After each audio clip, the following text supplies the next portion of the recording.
Good morning, everyone. Honorable guests, respected dignitaries, our beloved mentors, our future leaders, the startups, and my steadfast team of THub. Welcome to the conference of the most knowledgeable minds in the ecosystem, our mentor meet.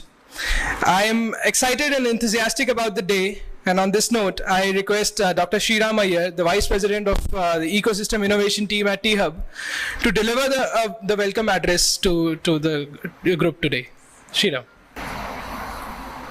Hi all, very good morning.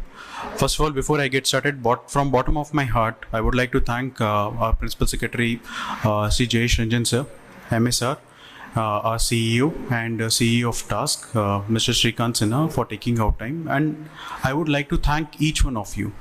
Because, see, the thing is I don't know if you know Hindi as a context, but if you see Hindi as a language, there is a thing that if you don't have a mentor, or if you don't have a guru, especially in the belts of Allahabad and Bundelkhand, there is a slang word called nigura.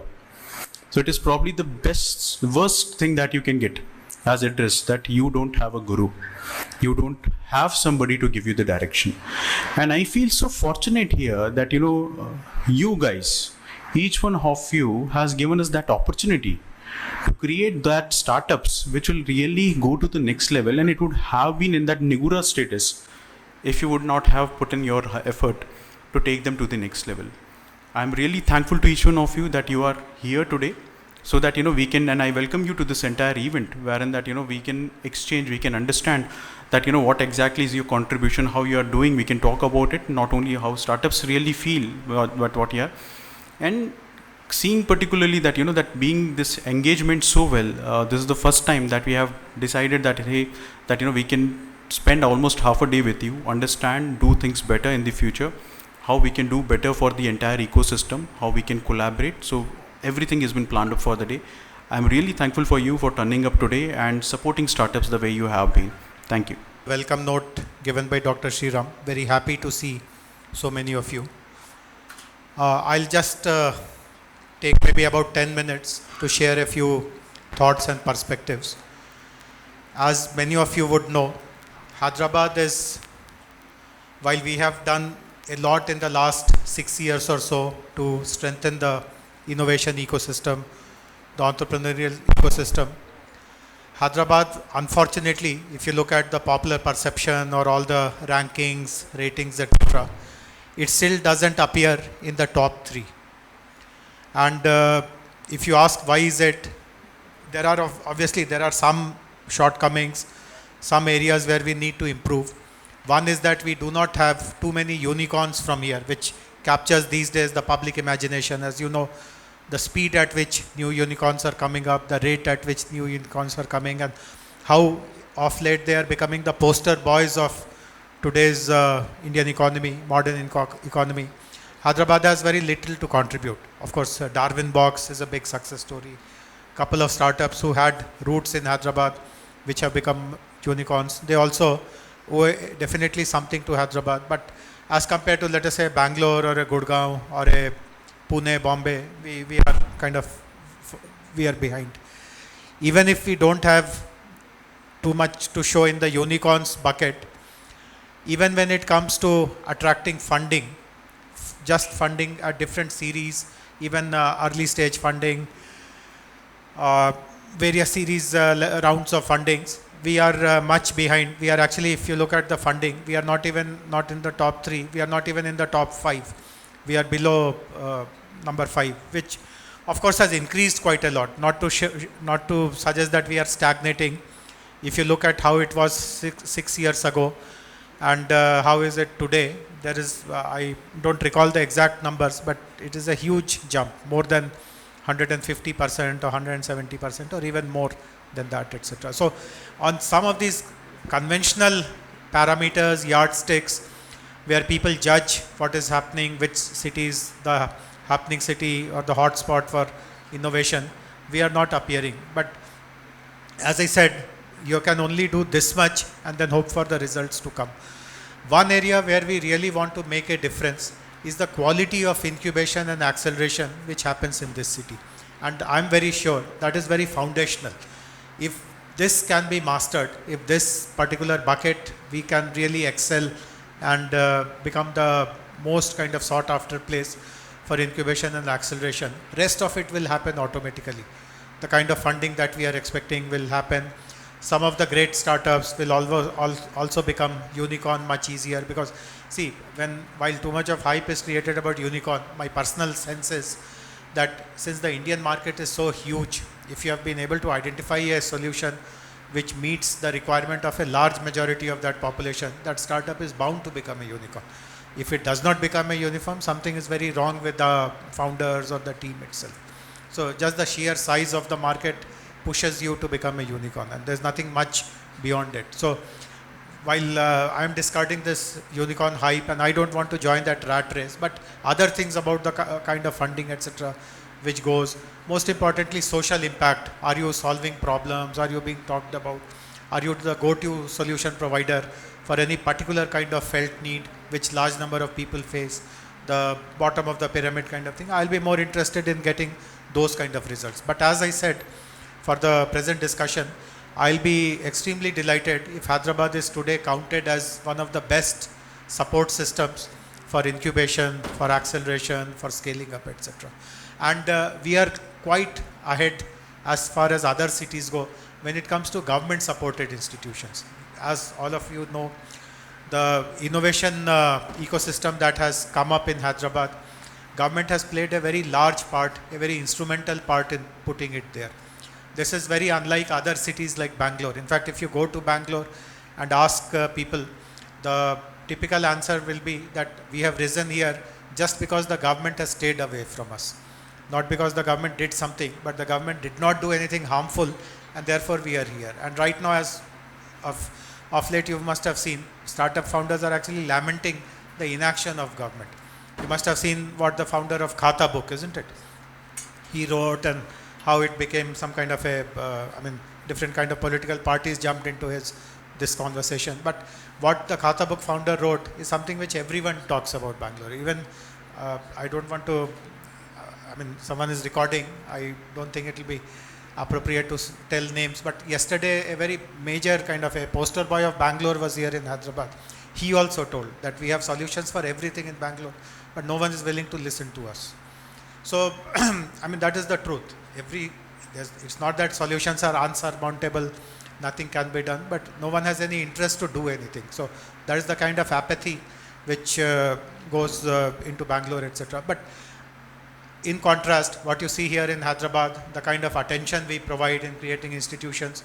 In fact, 5 years ago, 6 years ago, when THub was created, at that time, this was one of the very few, very cool buildings in Hyderabad. Now, of course, many co-working spaces have come, which are equally attractive. But 6 years ago, many of you may not know this, but lots of people used to come here just to take pictures.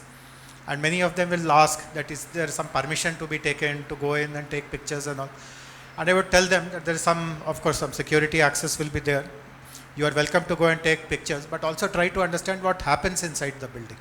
Taking pictures is one part, you are welcome to take, but just understand what goes on. And many of the serious players then would understand what happens. And subsequently, what happens in THub has been replicated in VHub, in T-Works, in Task, in Rich, and various other private incubators which are here, accelerators which are here.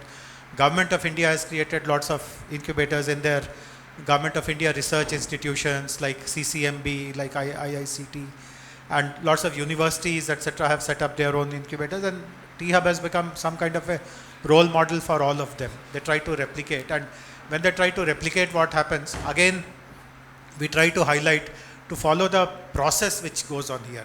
Getting a cool building with these kind of lamps and all is fine. You must have a atmosphere which attracts people, which motivates them to be more productive. But understand what happens here. And one of the key things, key elements which we speak about very proudly is the kind of mentorship which is offered here. And VHub also, in fact, VHub succeeded THub.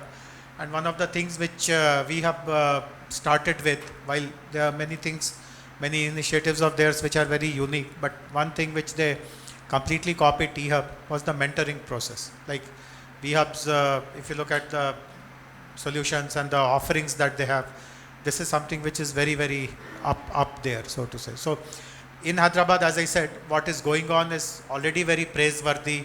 No other city does it in such an organized way. As I said, in Bangalore, with which we compete, there things happen by themselves. There's no hidden hand which kind of navigates things to fall in place and things to become organized and structured. Unlike here, where the government is taking a very active interest.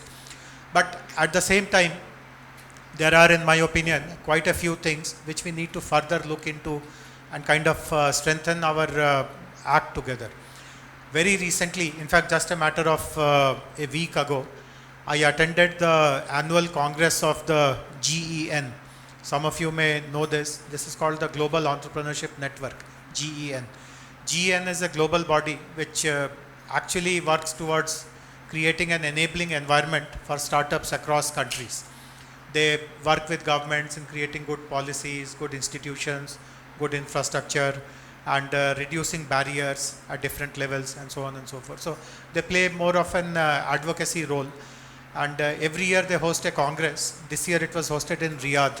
So I was asked to represent India formally. I participated in that event. And I attended a session which was really very eye-opening. In fact, I myself had never thought on those lines all these days. And what I saw there, I in fact have not shared it with you, but I was very impressed with what I saw. So Jen had called a resource person. That lady actually is a member of Jen. She lives in Miami. I think she's a vice president or something in Jen. I have her contact details, and I had promised her that after I come back to Hyderabad, we'll get in touch. So we will do that very soon. The session that she took was to explain how all the interventions which an incubator or an accelerator or an ecosystem provides, how each intervention can be monitored for its impact. So when I say that great mentoring is provided, so I just mentioned a couple of minutes ago that I'm very happy about the great mentoring which is provided in THub. I don't have any data-based or an evidence-based metric. This comment which I made is purely anecdotal because I meet lots of startups from THub do well.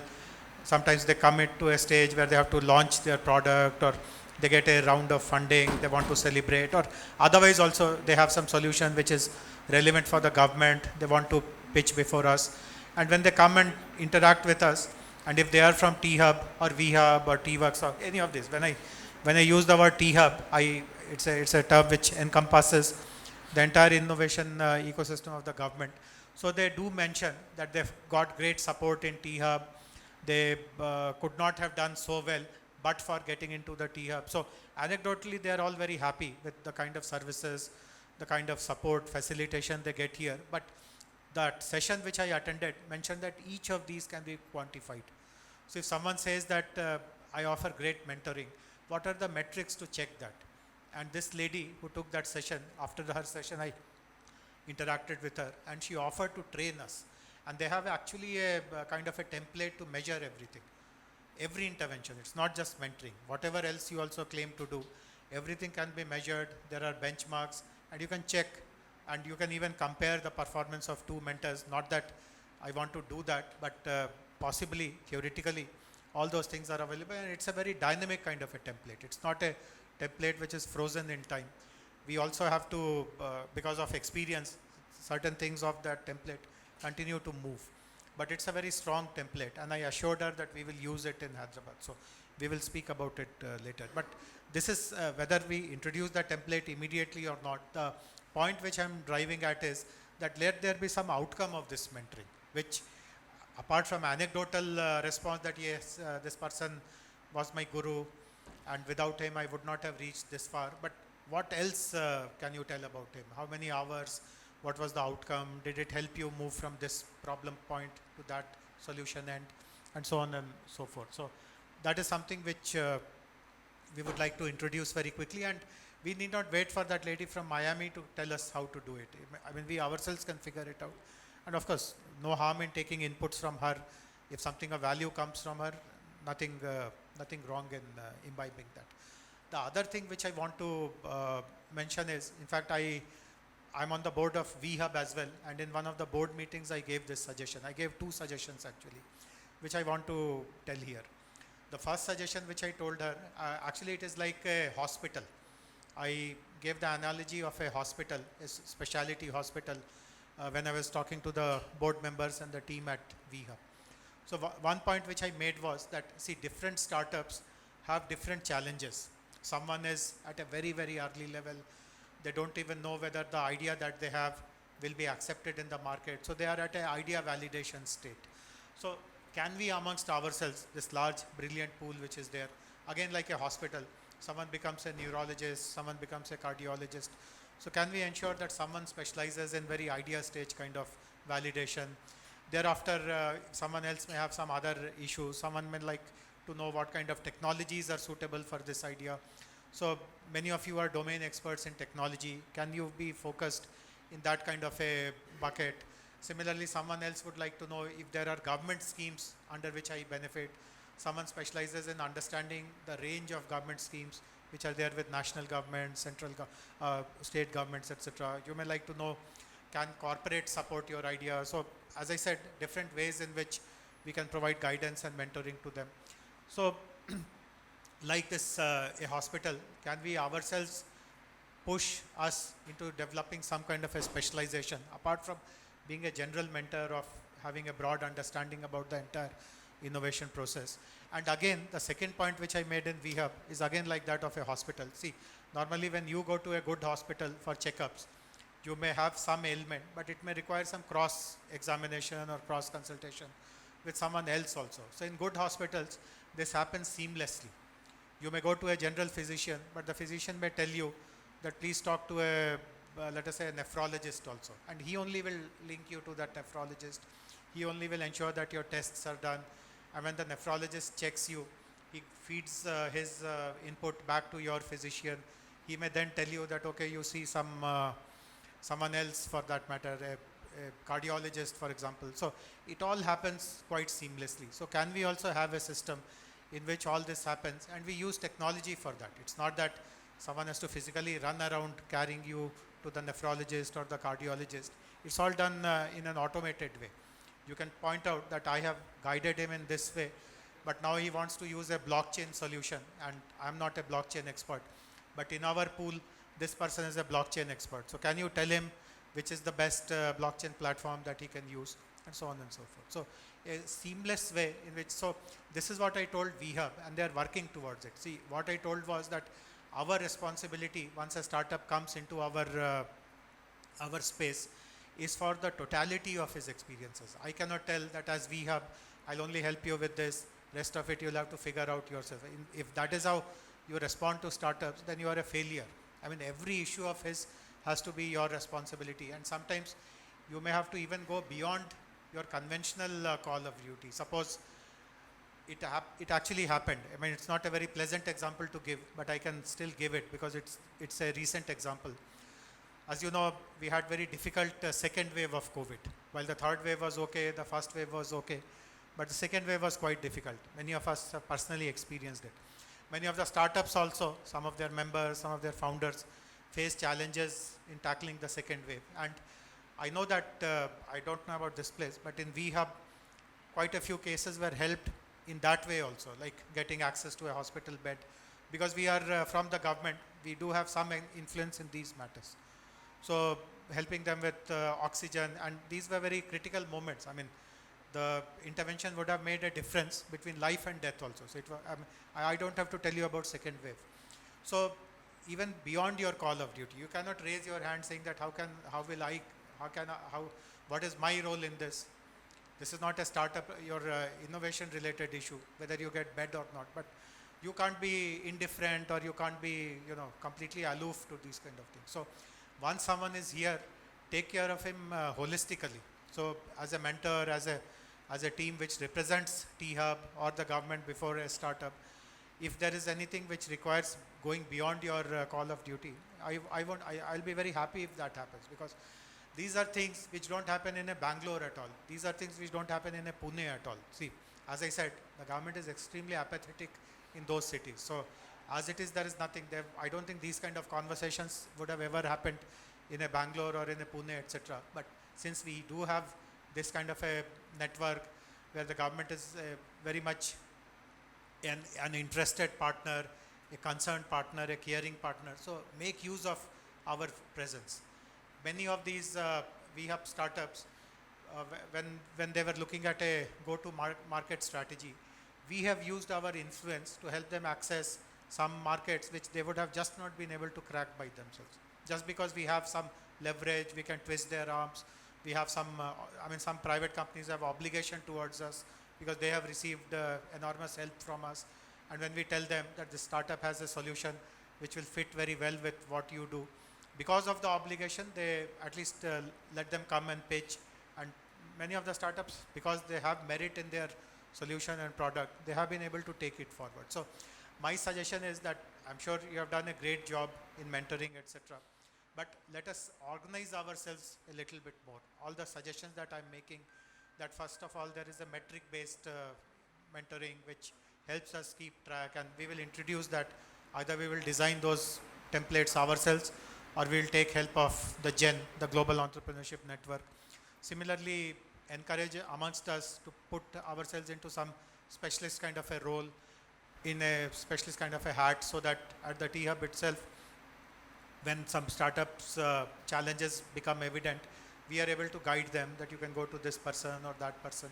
Informally, I'm sure it is happening, not to say that we are sending people randomly here and there, but if it is done in a better way. And similarly, movement between one mentor to another to third, because as I said, challenges will be multiple. So instead of letting him find his own way and feel hassled and run around and waste his time and energy, this is one intervention which also could be great. One other suggestion is that all of us mentoring is always a two-way street. While we may think that we are guiding, we are kind of helping, we are the gurus, but whether we recognize it or not, we also learn quite a lot. The experience which the startup is going through also shapes our thinking, our perspectives. If everything goes well, we learn from that experience. Some of our own beliefs, our practices get strengthened, so that is a plus. Sometimes we miss out on something, which also is a learning which we use for the next possible occasion. So how can we use all these experiences in a collective way? While you benefited in this two-way kind of a process, is it possible for your experience to benefit everyone else? There could be a pool of 100 mentors here. In VHub, there could be some 30, 40, somewhere else there could be some more. All put together. In Hyderabad, I'm sure you know this by now, that we run what is called a whole of a city approach. Like anyone who is incubating anywhere or accelerating anywhere should have a standard set of support and practices and intervention. So I would like collective experiences of everyone to benefit everyone else. So how can we do that?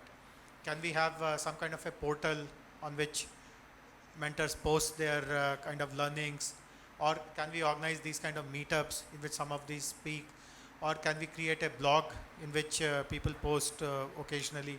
So again, something which I particularly feel will be very unique to a city like Hyderabad. And as I told you in the beginning, that in public perception and also in terms of some conventional kind of rankings, we are not figuring.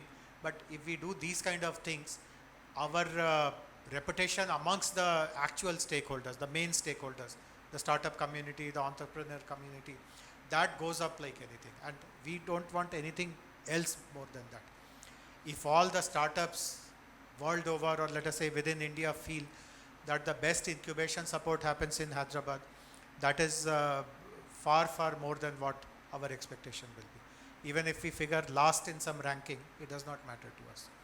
So these are some of the thoughts which I wanted to share. And of course, as I said, I wanted to congratulate all of you, because anecdotally I receive very, very positive feedback of the kind of mentoring support startups get here, elsewhere. It's very kind of heartwarming when you hear all this. And little bit of kind of organizing our act, putting some structures, some kind of metrics in place will help us do even better. So these are some of the things which I wanted to share. Unfortunately, I'll not be able to be here for a very long time. I know that you are having this session till afternoon, I have to go to this Meridian Hotel nearby where a session is, where a training program is starting at 11. But what is the time now? It's 10:26. So I can spend maybe 10-15 more minutes, but beyond that I may not be able to spend time. But do brief me in the evening or later in the day. What was the general thinking? Anyone took any strong objection to what I said or something? Please let me know. But thanks a lot for interacting with you. Thank you. Thank you so much, Jayesh Ranjan Garu, for gracing the occasion with your words of wisdom. Apart from THub as well, and I'd like to invite the presence of the CEO of Task, Shrikant Sinha Garu, to. He stepped out. Okay, sorry. Then okay. So we do not right now have the leaders from the ecosystem. However, we can start off with understanding the day and the occasion, and a very brief address by our CEO. By our CEO, MSR, for a brief address, please, MSR. Good to meet so many of you in person for the first time. I guess all of us are now looking forward to happier times. We've had 2 life-changing events in the last 2 years, right?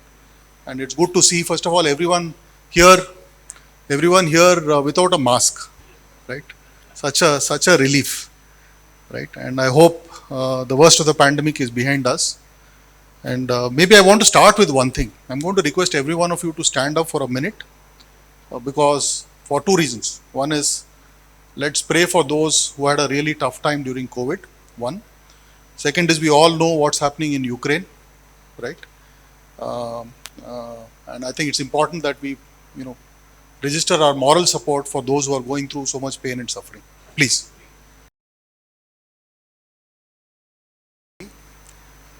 I didn't want to do it, but I felt it will be easier to capture some of what I wanted to share with all of you. So I think, as you know, the last 2 years have been very tough. It's also been very tough for those at THub, right? And for many of our entrepreneurs, right? So, so I took over this role actually I'll finish 6 months tomorrow, right? So what I thought we'll do is share with you some glimpses of what has happened in THub over the last year or so. Second is, I'm sure many of you wanted to know, what is it that we are looking forward to doing, right? And so I thought it's important for us to, first of all, share with you what is it that we have done, what is it that we want to do. And all of you have given so much of your time so generously over the last, some of you have been associated with THub for many years, some of you have been associated more recently. But first, I think, and all of you have given without expecting anything in return, right? You've given of yourselves and your time so selflessly. So we consider you to be a very integral part of the community which we are trying to build, right? So from that context, I thought it's important to share with you what we have done and what we are looking to do. And obviously at the end of it, I have obviously a very selfish vested interest in asking for help, right? There are plenty of things we want to do. And just like Jayesh Garu said, it takes a community to build, or a community or a village to raise a child. All of us know that, right? And whatever we are trying to do here will only happen if all the stakeholders in the ecosystem come together, right? And all of you with your accumulated learning, wisdom, experience, right, have a huge role to play in what we are going to do as we go forward, right? So I thought it's important for you to first get a perspective of where we are, what we are trying to do, right, and get things going. So with that, okay. So first of all, again, this is a very, kind of almost a formal thank you for everything that you've done, right? I think every entrepreneur who's benefited from the support you've extended, on their behalf, I want to say a big thank you, right? And clearly, we look forward to a lot more in the times to come. Okay, so this is essentially, a formal thank you. So I'll skip this part and move on. So I just thought I'll share quickly, some of you, I think one thing which I think we have to get a lot better at THub is talking about what we are doing, right? I think I've spent the last 6 months, I probably have met close to 1,000 people who've connected with, I've met entrepreneurs, I've met industry bodies, I've met mentors, I've met funding entities, I've met corporate clients, etc., etc. And the one uniform message which keeps coming back to me is, we don't know what you guys are doing. Okay? We know you're doing something, but we don't know what you're doing, right? So clearly one of the things we are trying to do and is to, first of all, get the whole community back, right? And obviously COVID made it very difficult because everything you had to do behind Zoom or Google Meet or Teams or WebEx or something else. So what we are trying to do first is, to get the community back and to make the community first aware of what we are trying to do, right?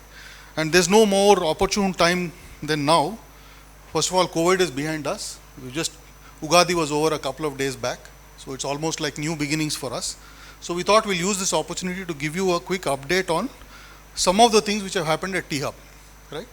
And I'll also talk about some of the themes which Jayesh Garu talked about. In all of those areas, we have specific plans which I'll talk about. So quickly, how many of you, when you were coming into the building, saw something on your right side when you were entering the building? Did you notice something when you entered the building? Those small bikes? All of you would have seen. So that is Hala. So Hala is one of our startups. I think I can see Srikanth somewhere. You can stand up and wave to the adoring masses, Srikanth. You can come up here. Yeah. So they have built a platform for, it's essentially, it's not a bike play, okay, unlike what many people think. It's actually a platform play. So they have built a platform to essentially, which will allow so basically 2 use cases. Srikanth, correct me if I'm saying anything out of the way. One is for B2B, third-party logistics for players like Flipkart, Swiggy, etc. And the second one is from last mile connectivity. So for example, the bikes here are used by students here for connectivity in campuses like this. So that's about Hala. Then we have another retail startup which has built a solution called Zobase, a POS solution on a mobile, right? We have some very interesting companies. For example, in HR Tech, we have a company called Orange Shark, significant traction.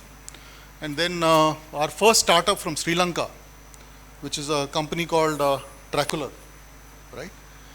They have a visitor management system and a very well thought through visitor management system. Some of you may have read in the media that the much delayed T-Fund finally got off the ground, right? So I'm happy to share with you that the first 3 companies got funded last week, okay? So the 3 companies which got funded were Perspect. So Perspect is an AI solution for HR assessment, accelerates the process of assessment. The second company which got funded was a company called Lorico, led by a woman entrepreneur. Lorico is in the business of building products based on collagen for beauty and hair treatment. So they were funded. And the third was an entity called Millet Ball.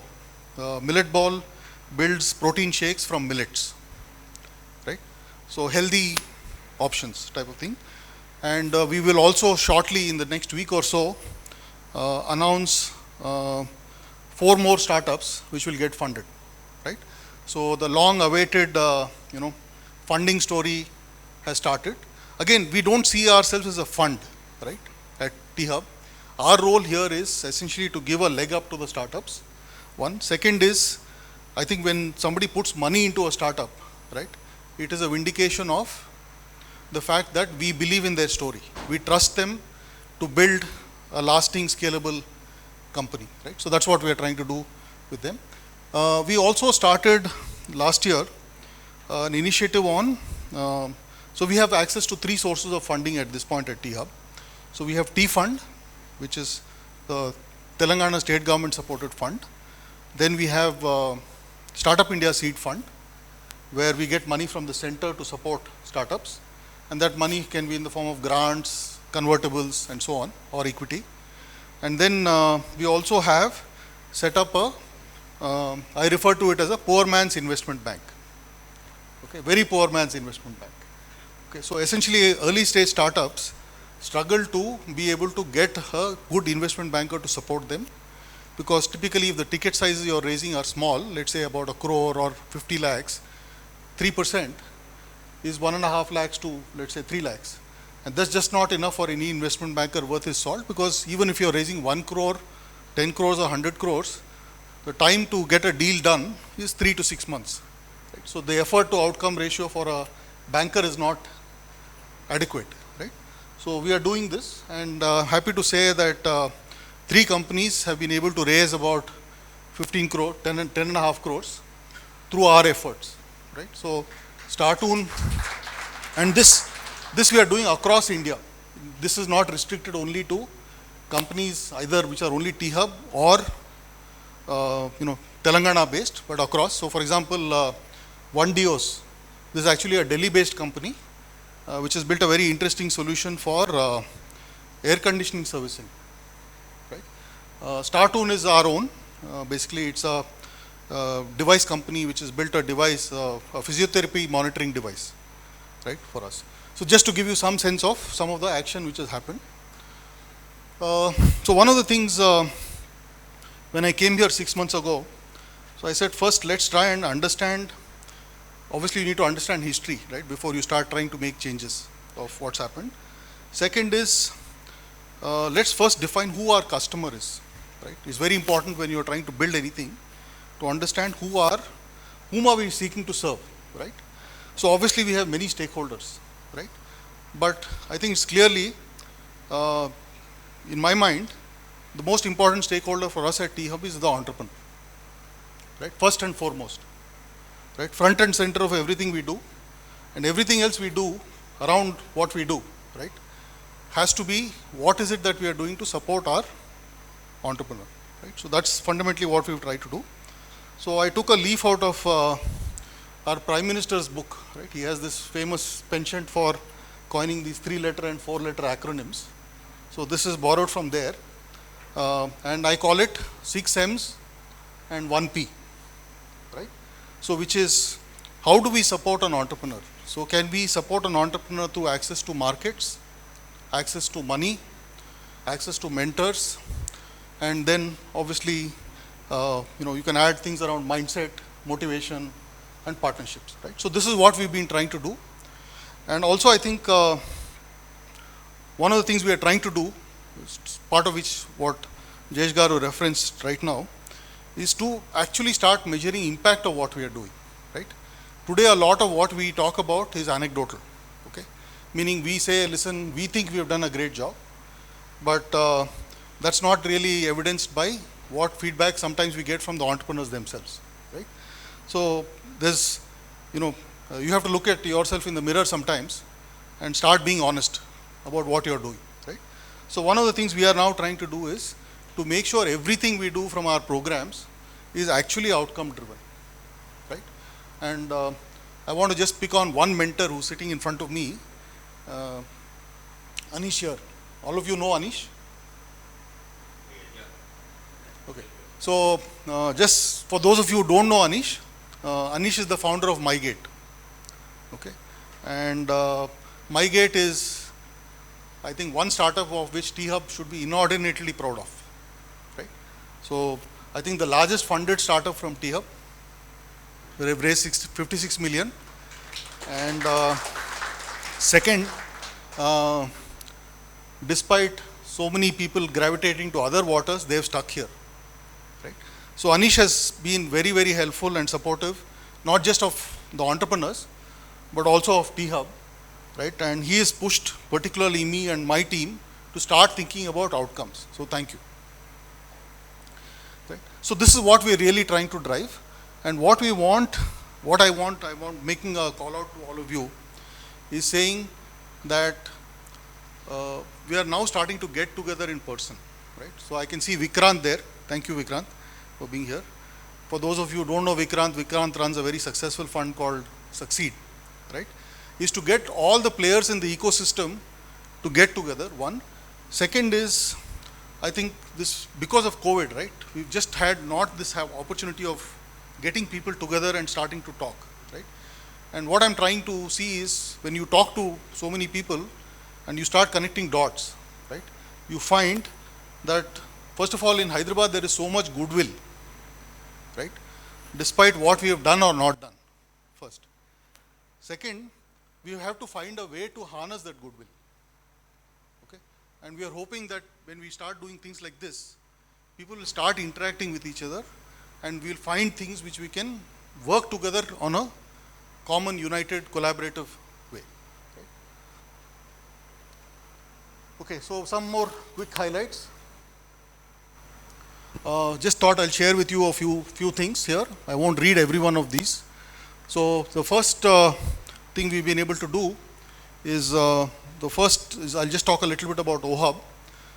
So I'm happy to share with you that we are being tasked by the government of Orissa to build the equivalent of a THub in OHub. Right? So obviously somebody outside there thinks that we've done a good job, right? And they've given us it's basically a build, operate, transfer model, which we are going to do. It's a 3-year engagement. And some of you know Sriram here, right? All of you know Sriram. So Sriram led that engagement. So the work is just going to start. And we are also in conversation with a couple of other state governments as well as a neighboring country, Bangladesh, to do what we are doing here. Right? We talked about funding. We have tried consciously in the last few months to try and get this whole community thing going, right? So we've done a number of events. So for example, I'll just talk about a few of them which we did. So for the first significant one we did was a community event where we had about 180 startups together type of thing. Then we did an event called Confluence, which is where we had 35 corporates drawn across 5 sectors: health tech, med tech, HR tech, enterprise applications, and one more, and about 40 startups pitching to them, right, to help them get the market access piece going. We did a funding event. We got a few VCs to come in and get startups exposure, etc. So we are trying to get that whole community thing back, right? I think I'm not being, I think one of the feedbacks I got when I met so many of you across was I think they felt that THub needs to become a lot more humble, a lot more approachable, and also stay close to the ground and try and leverage the goodwill which exists, right? Goodwill can only take you up to a point, after which people say let's get something done, right? So this is what we are doing. One of our other programs, which is we run a lot of programs to create this whole entrepreneurial mindset in young people. So we have a couple of programs called Kickstart and Launchpad. So there we had 7 colleges last year when we started. Now we have about 35 colleges. So we are getting this whole thing about young people getting more exposure to potentially becoming entrepreneurs. We launched a couple of new streams of work, right? So I have Rajiv here hiding behind a pillar. Rajiv, you can stand up.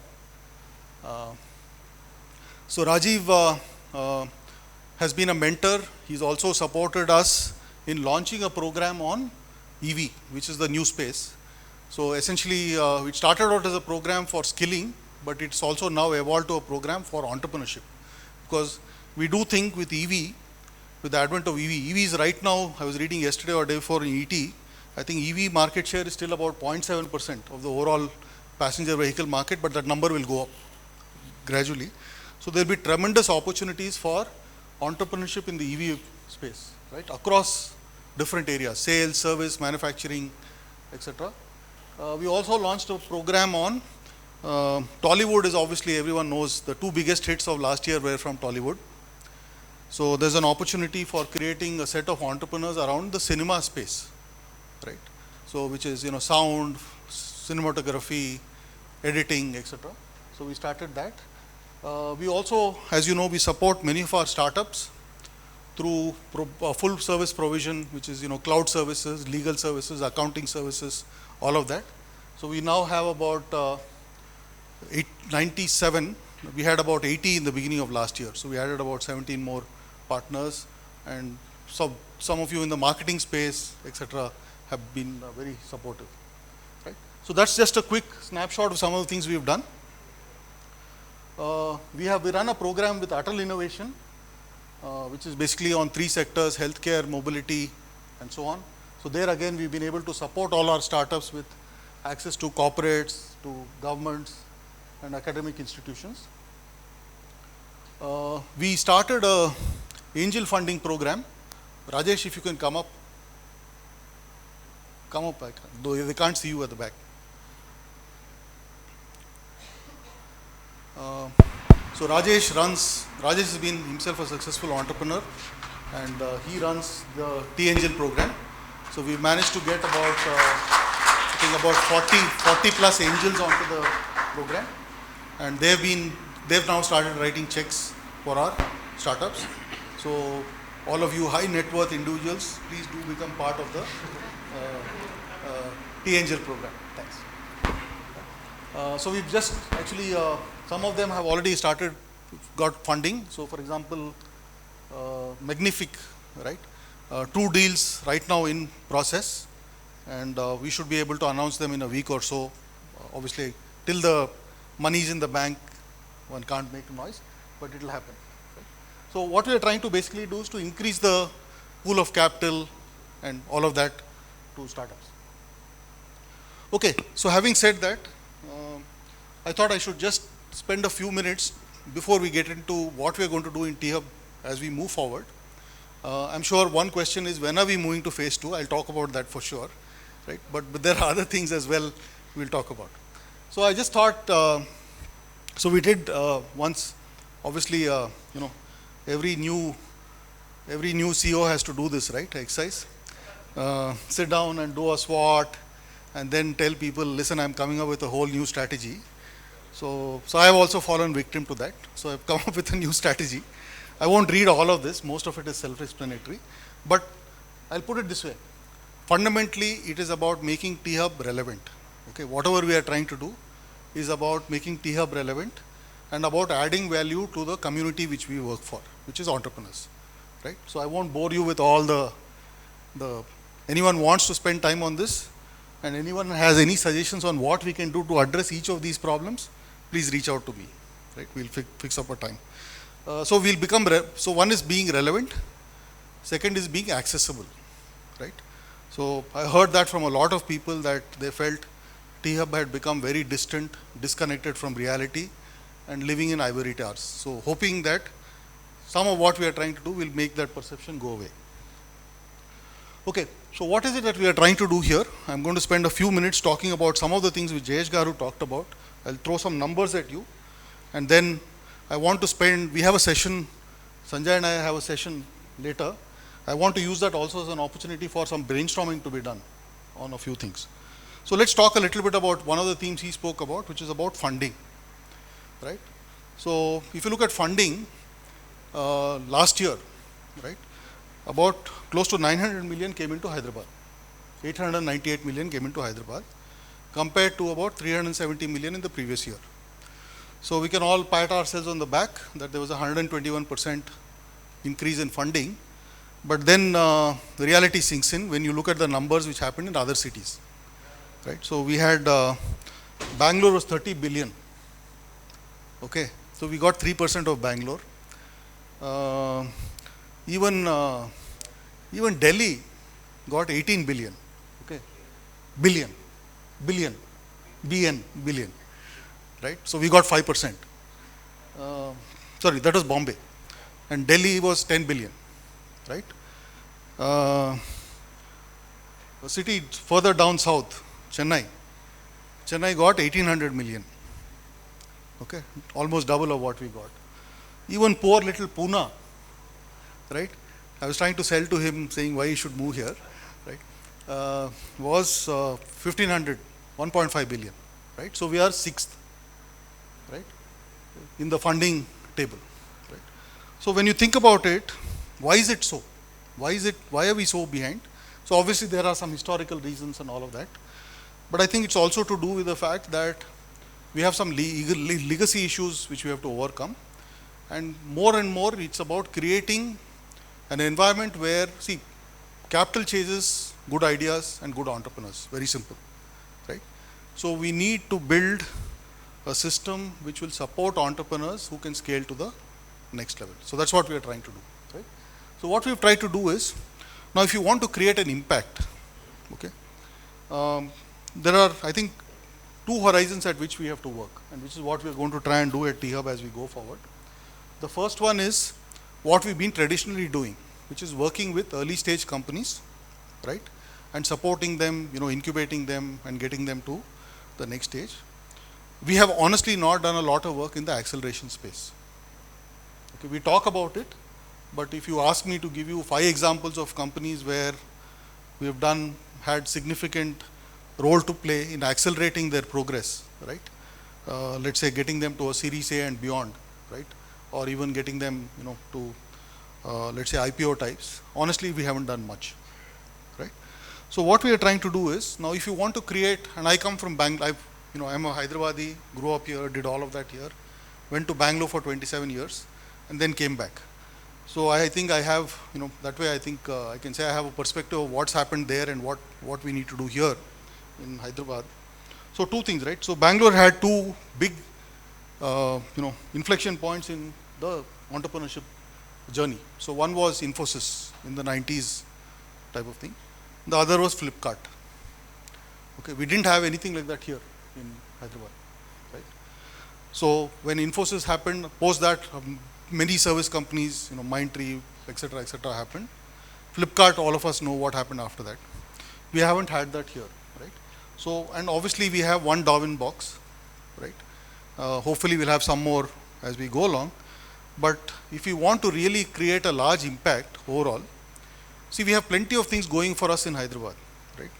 We have good infrastructure, we have a very supportive government, we have good talent, right? We have an airport which is relatively easy accessible compared to Bangalore, for example.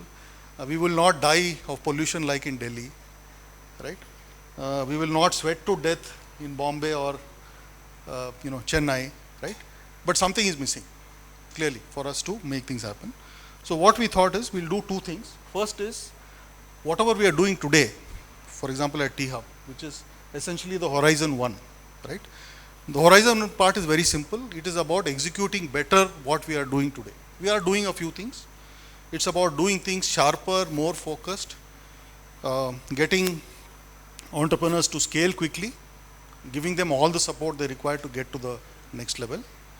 And the second part of it, which is the more challenging part, is trying to identify companies which have reached a certain threshold and now have to get out of that orbit to scale to the next level. So think about this. If there's a company which is already doing a couple of million in revenue, has already raised $3, $4, $5 million of capital, and is now looking to get to the next stage, right? Because for them, the initial survival pangs are over, right? They are now starting to put together a team. They have a certain base of customers, etc. What can we do to get them to scale to the next level, right? So we're looking at this from 2 angles. What we've been doing so far predominantly has been in the Horizon 1, and we haven't done much in the Horizon 2, right? So what we are now trying to do in the new, the new shape of things to come is to try and almost do 60 or 70% of the work will be focused on Horizon 1, and about 30% of the work will be focused on Horizon 2.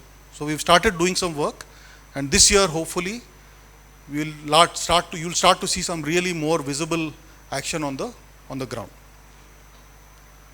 Yeah. Sorry. Okay. One of the other things which one is looking at is, so when you think about how entrepreneurial activities have been happening, so obviously if you think of, for example, you think of Bangalore as an example, right? So Bangalore, everybody will say has been largely tech, to some extent direct to consumer type of thing. If you take Delhi, things like Make My Trip and all of those. There's a certain clearly identified focus. If you take Chennai, it's now SaaS. So that some 2,000 plus companies who are doing SaaS in Chennai, right? So if you think of Hyderabad, we have some sectors where we have very strong capability. So if you take pharma, life sciences, for example, we have strong capability. But if you take the startup part of what we are doing in Hyderabad, I don't think there is any particular sector where we can put our stake in the ground and say, listen, if you are a startup in, let's say, in a particular sector, right? So if you are in fintech or in edtech or in, let's say, in blockchain, or you are, in logistics or anything, you will want to come to Hyderabad, right? So what we are trying to say is, we have, for example, we have some 40 plus research institutions here. We have at least a dozen high quality academic institutions in Hyderabad, right? Why don't we play to our strengths, right? Why don't we build a game plan where we can play to our strengths and can be identified as a space. So for example, if you think about, let me give you two global examples so that it becomes easier. So if it's anything to do with tech, where will you be? You'll want to be in the Valley, in California, okay? Anything to do with medical devices, you'll want to be in Boston, right? So what is it that we can do, right? Or anything to do in cyber security, you'll want to be in Israel, for example. So what is it that we want to do which can help us have a distinctive competence or a distinctive capability in these areas, right? And one of the things I'm hoping we can do during the conversation in the afternoon, later today, is to identify these areas, right? Now that is not to say that we'll only do these, right? All I'm saying is we'll probably do a whatever 60-40, 70-30 type of thing, because we also have a role to foster entrepreneurship of all kinds, not necessarily only in the 4 or 5 sectors which we are there, right? So basically these are some areas which we've kind of identified, which we think will play to our natural strengths, right? So for example, you take AI ML, while it is a horizontal, there are now 80 plus startups in AI ML in Hyderabad, right? There's also an opportunity in some of the newer areas. So for example, if you take something like metaverse, right? We are starting to see some interesting startups in metaverse out of Hyderabad, right? You also know that we have a gaming sector here, which is a large cluster coming up. So what can we do in the metaverse and cluster thing, right? So one of the things I'm going to ask all of you, right, here, is to spend some time, we'll discuss this during that conversation, because what we also know, for us to build this capability is not going to be easy, right? So, you need, for example, even from a mentoring standpoint, we will need people who bring deep subject matter expertise to that space, okay, not just general business mentoring, right? So I want to quickly introduce Sanjay. Sanjay, if you can just stand up. So Sanjay has come all the way from Bombay. Sanjay is now on a sabbatical from Kotak Bank. He used to lead the SME product and strategy for Kotak Bank, and he's helping us on 2 areas. So all of you have heard about this thing called digital cash, the central bank digital cash, and something like what has happened in Ukraine will probably further accentuate the move to digital cash, because if you had money in rubles, you are dead. The currency is not worth anything now, right? So that will accelerate. I think all central banks will now start to move and accelerate the move to digital bank. So he is going to lead that for us, and also something around blockchain, right? So we've started to put the building blocks of all of this. So one request, and one of the things I'm trying to work with Dhruti and all of that, is to really understand what each one of you can, we need to understand you better as well, right? Not a superficial level of engagement, but really understand, apart from what you are doing currently, what are your interests, what are the things which, really drive you to come in and support us, and how you can contribute to us, right? So, and we'll also move to, I know all of you have been doing this pro bono for us so far, right? But we also recognize time is money. All of us have only one resource at our disposal, which is time, right? So thinking about moving to a partially, compensated model, where you get certain amount of hours you give us out of the goodness of your heart pro bono. But, love, fresh air and all only can take you up to a point. After that, it has to be supported by some economic return for the time you spend, right? So we are putting that in place as well as we go forward. Yeah. Okay, we are also going through a restructure. I won't bore you with all this, but broadly, this is how we are going to restructure. Essentially, we had 3 teams earlier. We had a corporate innovation team, we had a startup innovation team, and we had something called an ecosystem team. Ecosystem was this, mentoring, for example, was part of ecosystem. Funding was part of ecosystem. So just trying to get it reorganized so that there is, first of all, a clear focus. Everybody is clear about what they are accountable for, what outcomes they are supposed to deliver, etc. So we are also from what we are really doing, and for those of you who've been in IT services for a long time, like Sanjay, will recognize that this is no different from what people have done for the last God knows how many years, and that model has worked, right? So essentially create a revenue function, create a delivery function, and then a support function, right? Nothing different, right? So essentially to make sure, first of all, we have one face. So for example, when I came here, I found that we had 3 funding desks at THub.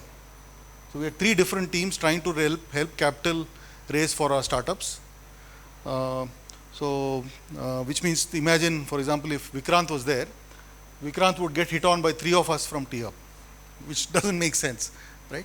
So just trying to clean up some, as any organization evolves over a period of time, all kinds of random compromises happen, and so trying to just get some of that organized.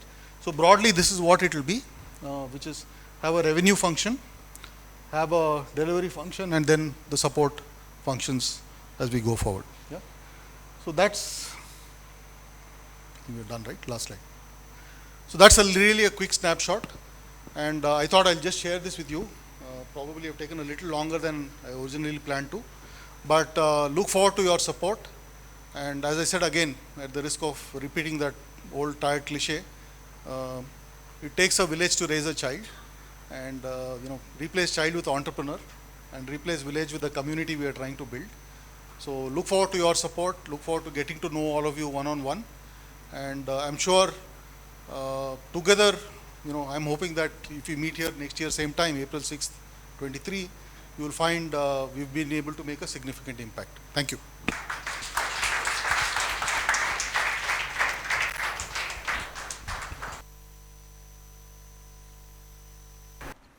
Thank you so much, MSR, for your motivational words and to walk us through what's coming next in the ecosystem through the mentors and through other ecosystem partners. And using that as a segue, I'd like to invite our ecosystem partners, leaders from our ecosystem partners, to address the mentors on the stage itself. So I'd like to invite the Chief Innovation Officer of TSIC, Shanta Thautam Garu, to address the group with her kind words. I see some familiar faces. For sure, you guys know, like, I was part of THub. Banu is there, Vikrant, Funny, Ravi, yeah.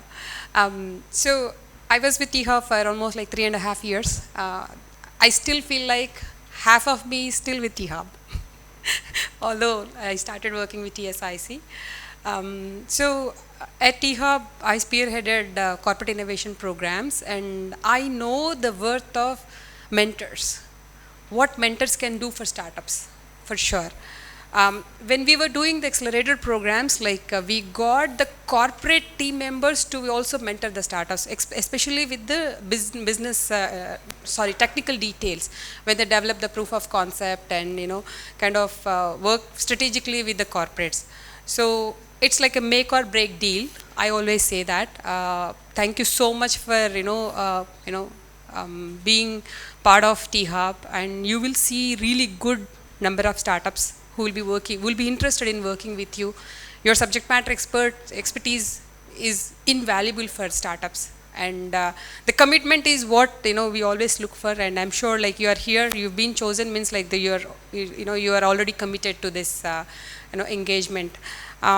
As MSR said, when it comes to the funding, we are in the 6th place. Yes, it does hurt, but we have to keep in mind that Telangana is the youngest state of India, and we are well on our way to kind of, to progress every year. I've been kind of witnessing what's been happening in the past couple of years in Telangana, which is phenomenal. And we will definitely have a good number of startups which will be accelerated and will be taken to IPO.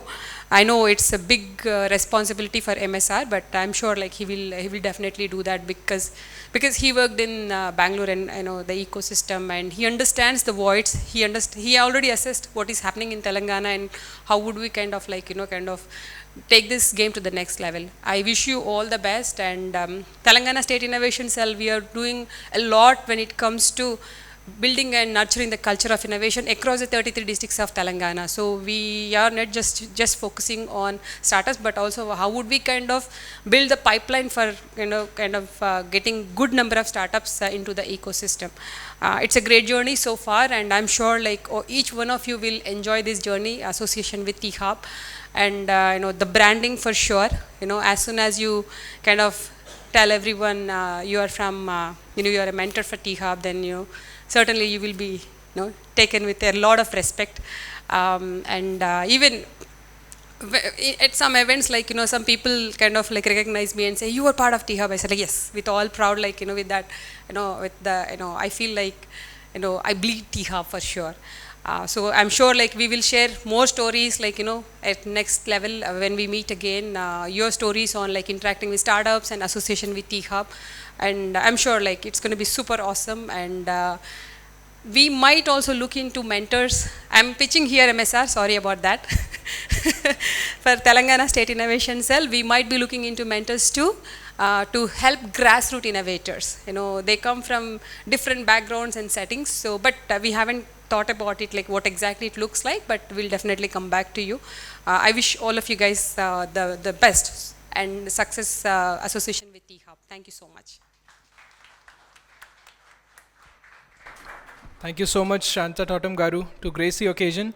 I'd also like to invite the Chief Execution Officer of Task, Shrikant Sinha Garu, to address the audience here.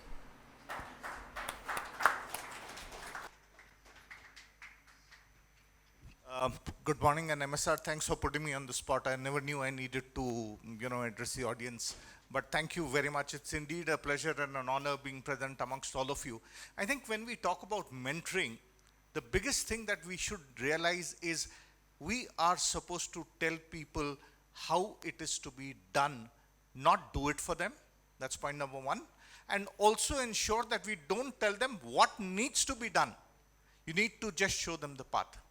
So we are going back to the old story where instead of teaching someone, giving them a fish, you actually need to teach them how to fish itself. And that's where the difference between a good mentor and a mentor is. And congratulations to all of you, whatever I have heard, whatever I have met. And in fact, a couple like Anish had been also one of our guest speakers at Task also in one of our sessions. I think you guys are doing a phenomenal job. So I think all of you deserve a very, very big round of applause to start with. A system like THub, WeHub, TSIC, Rich, Task, T-Works, etc., that exists today in the state, I think it's unparalleled. Nowhere else do you have such kind of an ecosystem. And everyone has been given a particular role. For example, if you look at Task, we are supposed to be creating an entrepreneurial mindset. And that's where last year what we did is, of course, apart from looking at how we could work together, etc., we had launched a program called as I4TS, Innovating for Telangana. And this was predominantly looking at social and rural innovation. And this was a program which started for the youth, whether it was school dropouts or some of my students across 718 colleges that we have skilled about 5,77,000 students across Telangana ever since our inception through Task. We looked at all these students and we said, first, let's see, how do you create an innovation and entrepreneurial mindset? And from there, the journey can start. So that's what we did. For 5 weeks, linking it to SDGs, we created a program very clearly on looking at an innovation and an entrepreneurial mindset creation program. And then we moved on to the next stage, which is more in terms of a 12 weeks entrepreneurship development program. Needless to say that all ecosystem partners were there. THub played a huge role. All the academic institutions were there, IIT, IIIT, ISB, etc. in this program, and we were able to launch it really very, very successfully. One thing which we lacked was people who are there in this room. We didn't have a good set of mentors. So again, MSR, I'm also pitching over here. We are about to launch our second cohort, but definitely we want mentors such as all of you here in this room to actually help these students, because I think it is important for us to nurture these people. It's important for us to ensure that these people actually become part of this ecosystem later on. We want to become a feeder point for all the people. Second thing, what we did recently, we did a job fair in JNTU very, very recently, last month itself. And one thing that we said was this time, let's take a mindset change for the students also. Typically, if you look at a student, 17,624 students wanted to apply for Infosys for just about 200 jobs, right? But for a startup ecosystem, there were not many takers. So this time we pitched very, very clearly and said, we want you to go and join the entrepreneurs. And that's where we were able to do. A lot of students appeared for the interviews, and I don't know what the final select is, Sriram, but I think, Sunil, but it was quite good, because students are now getting interested in joining the startup ecosystem also. And that required a mindset change, which Task is willing to do. Here's an open invitation to all the startups over here. Anytime you require any people, right, at no cost to you, please let us know. We will put up your requirements on our portal, and we are very proud to say that being a government organization, right, about 350 plus corporates advertise their entry-level requirements on our portal, right? We'd be happy to put up your things on it so that, you can get the right kind of manpower that you require. Probably, instead of pitching for myself, I think I should also say that Task is also proud to be part of this thing, and thank you once again, MSR, Sriram, and all the people involved over here, and of course, all of you for, inviting me and helping me share some of my thoughts where we could probably collaborate. Thank you very much. Thank you so much, Shrikant Garu, for gracing the occasion and with your wise words.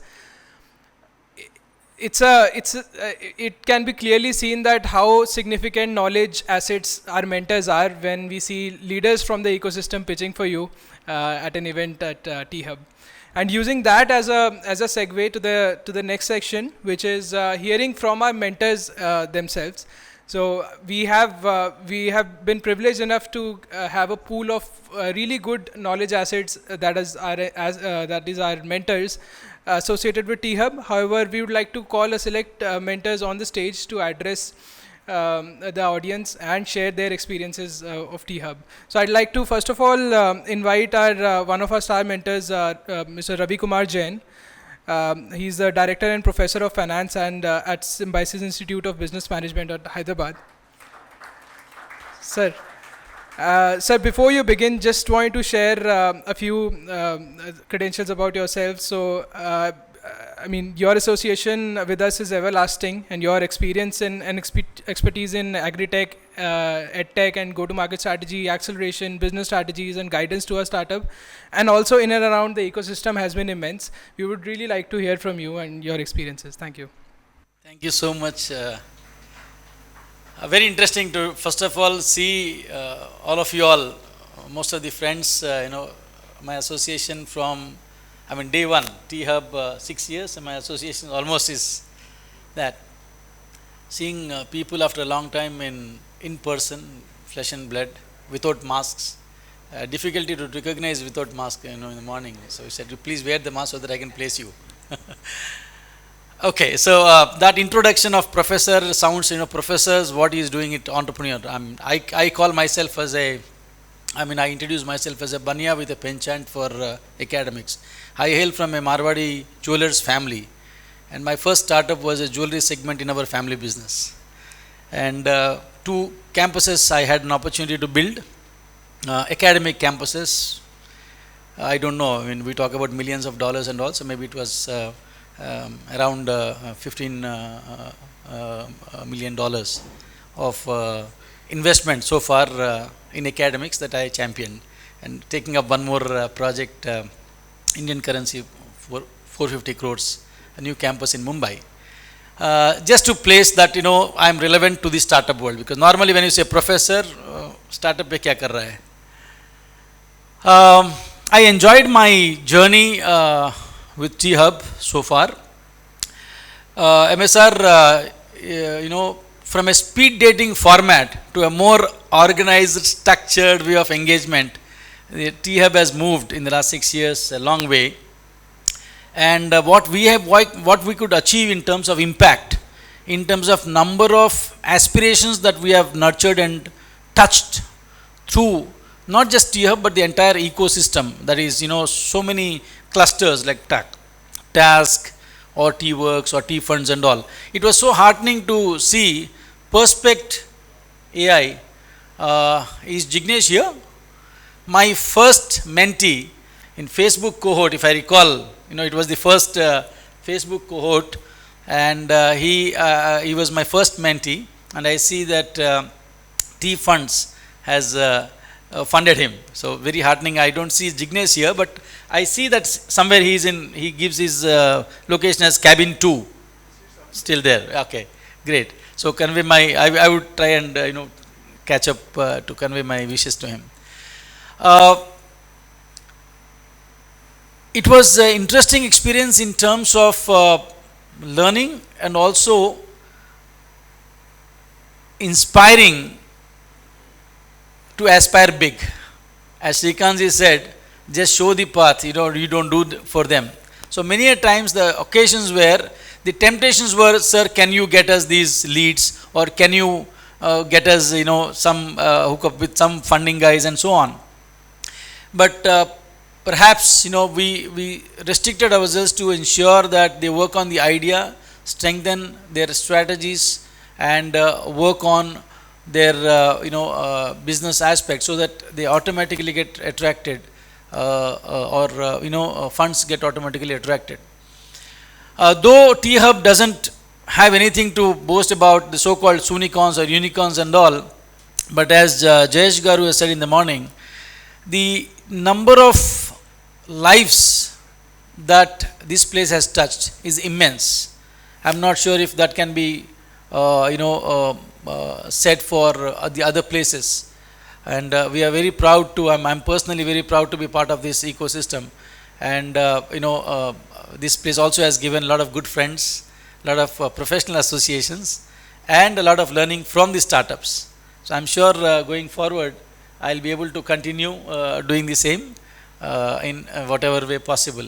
Thank you so much, Tia, for giving me this opportunity, and thanks all the fellow mentors, and some of them are good friends now, for being here, and good to see you all. Thank you so much. Thank you so much, Professor Ravi Kumar Jain. Next, I'd like to invite Mr. Ramesh Swaminathan, the Director of Product Management at Informatica, Data Governance and Privacy. Okay. Fortunately, Ramesh is not around with us in person. But next mentor that we have is Sundari Pisupati, the co-managing partner, Tempest Law Associates. We'd love to hear from your experience of associating with THub. And before that, I'd like to introduce your credentials to the audience. You've nurtured startups and empowered them in the ecosystem with your expertise in private equity, corporate and commercial litigation, indirect taxation, and general corporate advisory. Thank you so much for that. We'd love to hear your experiences with THub. Thank you. So thank you for having me here this morning. It's a pleasure and honor, and I'm really glad to see THub's new initiatives and T-Fund, and under the able leadership of Mr. MSR Garu, and then the new team at THub. It's a wonderful thing to see how this is evolving, because we've been involved in THub's initial stages as well. We were, I represent Tempest Law Associates. My partner Mr. Ravi Prasad was very well involved in the initial drafting of the, setting up the entity, THub, and then the drafting of all the legal documents and articles and everything. And also he works closely with Task as well, from the initial stages, Mr. Ravi Prasad, Tempest Law. And our association has also been that from the legal side, it's very important for startups to have good lawyers by their side. Though we may seem as evil, lawyers are a necessary evil, I would say, because you'll realize the value of good legal advice and partners who can assist you, especially when you're scaling up. Because initially when you look at legal costs or any kind of this thing, it seems a distraction from you growing the business. And I say this because there are quite a few startups in the audience as well. And we see many when we've been fortunately, also been associated with a new couple of investments that T-Fund did recently, Lorico and also Millet Bowl. Tempest Law, we were doing the diligence and we did the legal documents as well.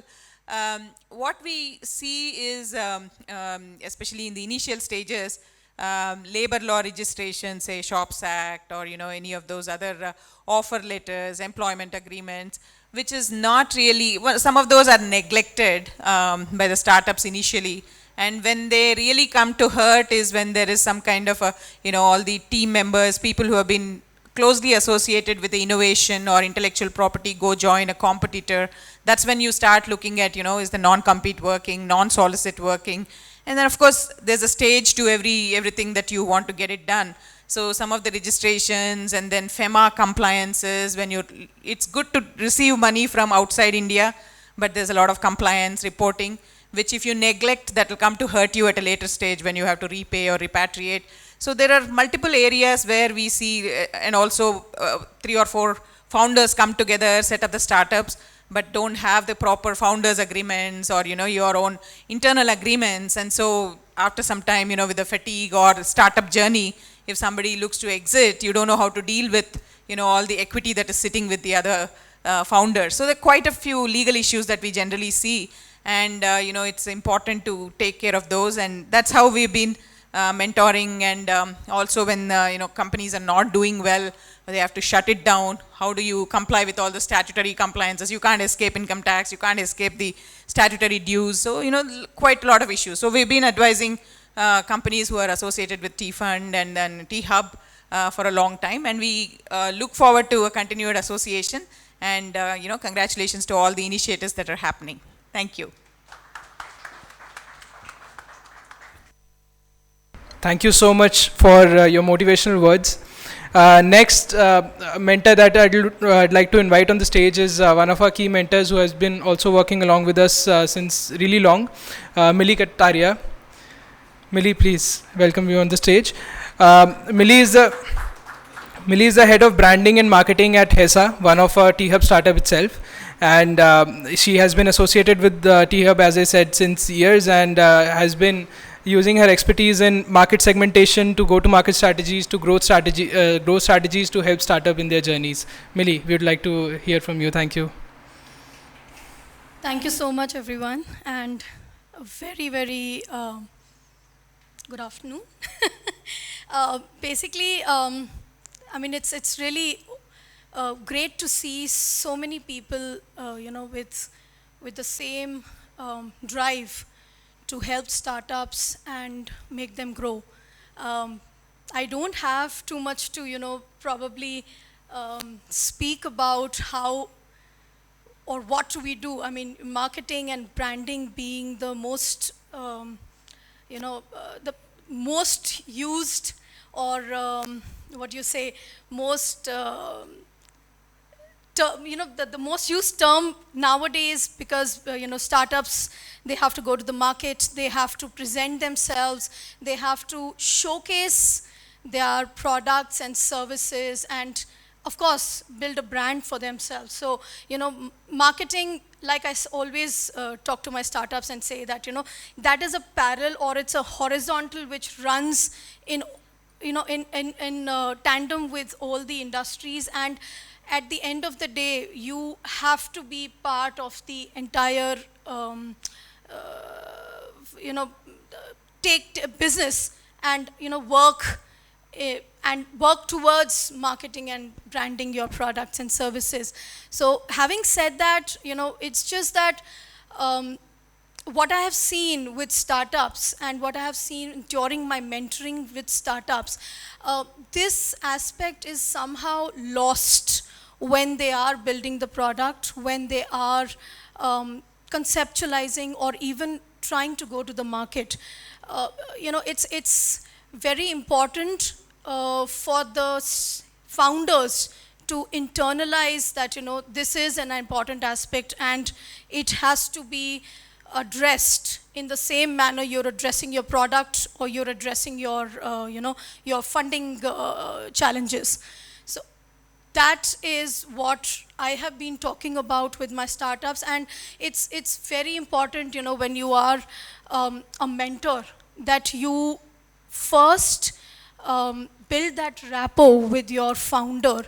And once you build that rapport and understand where the founder is coming from, you build that trust with your founder, and then the rest of the things start. We as mentors are doing this, but somewhere in the rigmarole of being mentors and being the people who are going to be the path showers for the startups and the founders, we forget to probably empathize with them and understand where or what are their difficulties or what are their vision for the startup. So, I always talk about the business aspect more than just the product aspect, because what you're doing, what is your expertise, is going to be your expertise, and you're going to mentor the startup because, through this expertise. But for you to understand the entire business and then mentor them to be ready for any kind of contingencies or any kind of changes or pivots that they would like to go, or they even don't know about, and you have to push them, or you have to show them that this is something that you will be part of your journey. That is what I feel mentors need to develop within their founders and help them grow as a complete business rather than just being a product centric or a very, very industry. I understand the industry is where they're going to be, but then being product centric is what I am talking about, because what I see, almost 80% of the founders are very, very, tech-minded. They are very product-centric. They need that hand-holding, or they need that overall understanding of the business for them to become a 360-degree startup and reach for the unicorns or the unicorns. So that's what I can give my 2 cents on. Thank you for inviting me, THub, and it is a great pleasure. Thank you so much, Melly. It's great to hear from our women mentors as well. Next, we have one of our key mentors again, and a startup founder also. We have Anish Antony. I'd like to invite you on the stage, Anish. He's also a co-founder at MyGate, as MSR mentioned earlier. He has been working with THub on helping us with some strategies for THub as well as for startups as well. Anish, over to you. So I won't take too much time. I'm typically not a very avid speaker. Just a couple of points, right? Today is a lot of, sorry to all the entrepreneurs here, a lot of entrepreneurs come to with gyan. वो ज्ञान देने आते हैं आपके पास में. Obviously, there is a lot of information that is available on open source today, right? As key mentor, I won't, every mentor has his own way of mentoring a startup, right? But I try to put it into context. You might read a lot of stuff on open source. How is it applicable to your startup, right? That is something that we can put in perspective for you, right? Secondly is that, this is again a key phrase that we use all the time. In the graveyard of execution, you will find many a tombstone of strategy.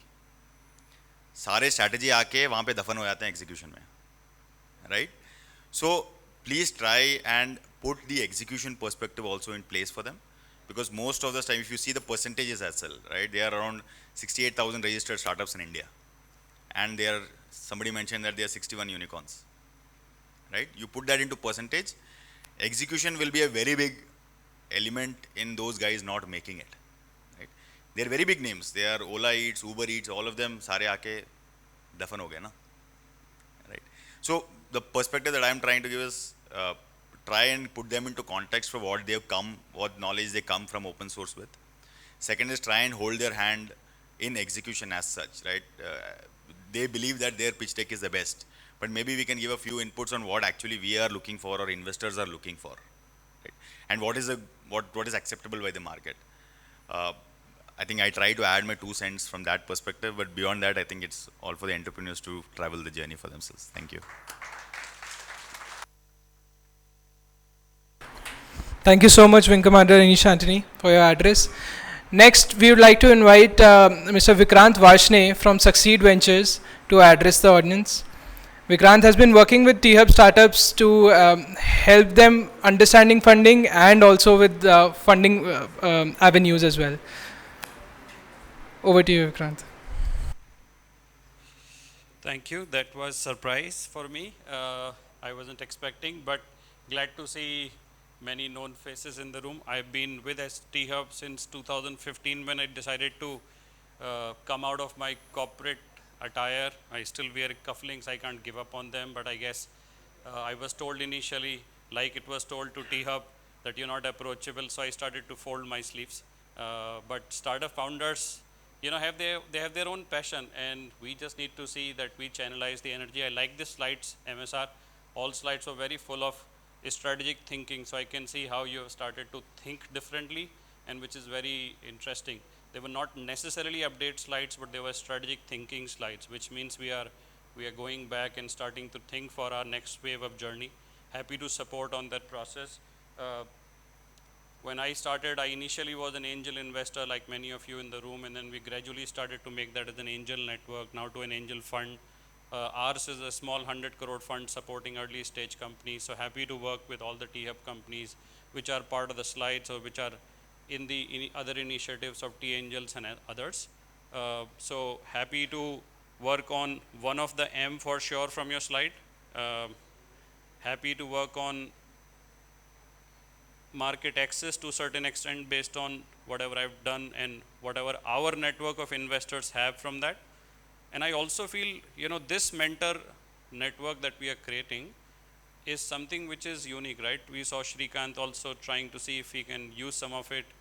I think instead of all of us trying to create a mentor network separately, we should look at mentor network created at pool.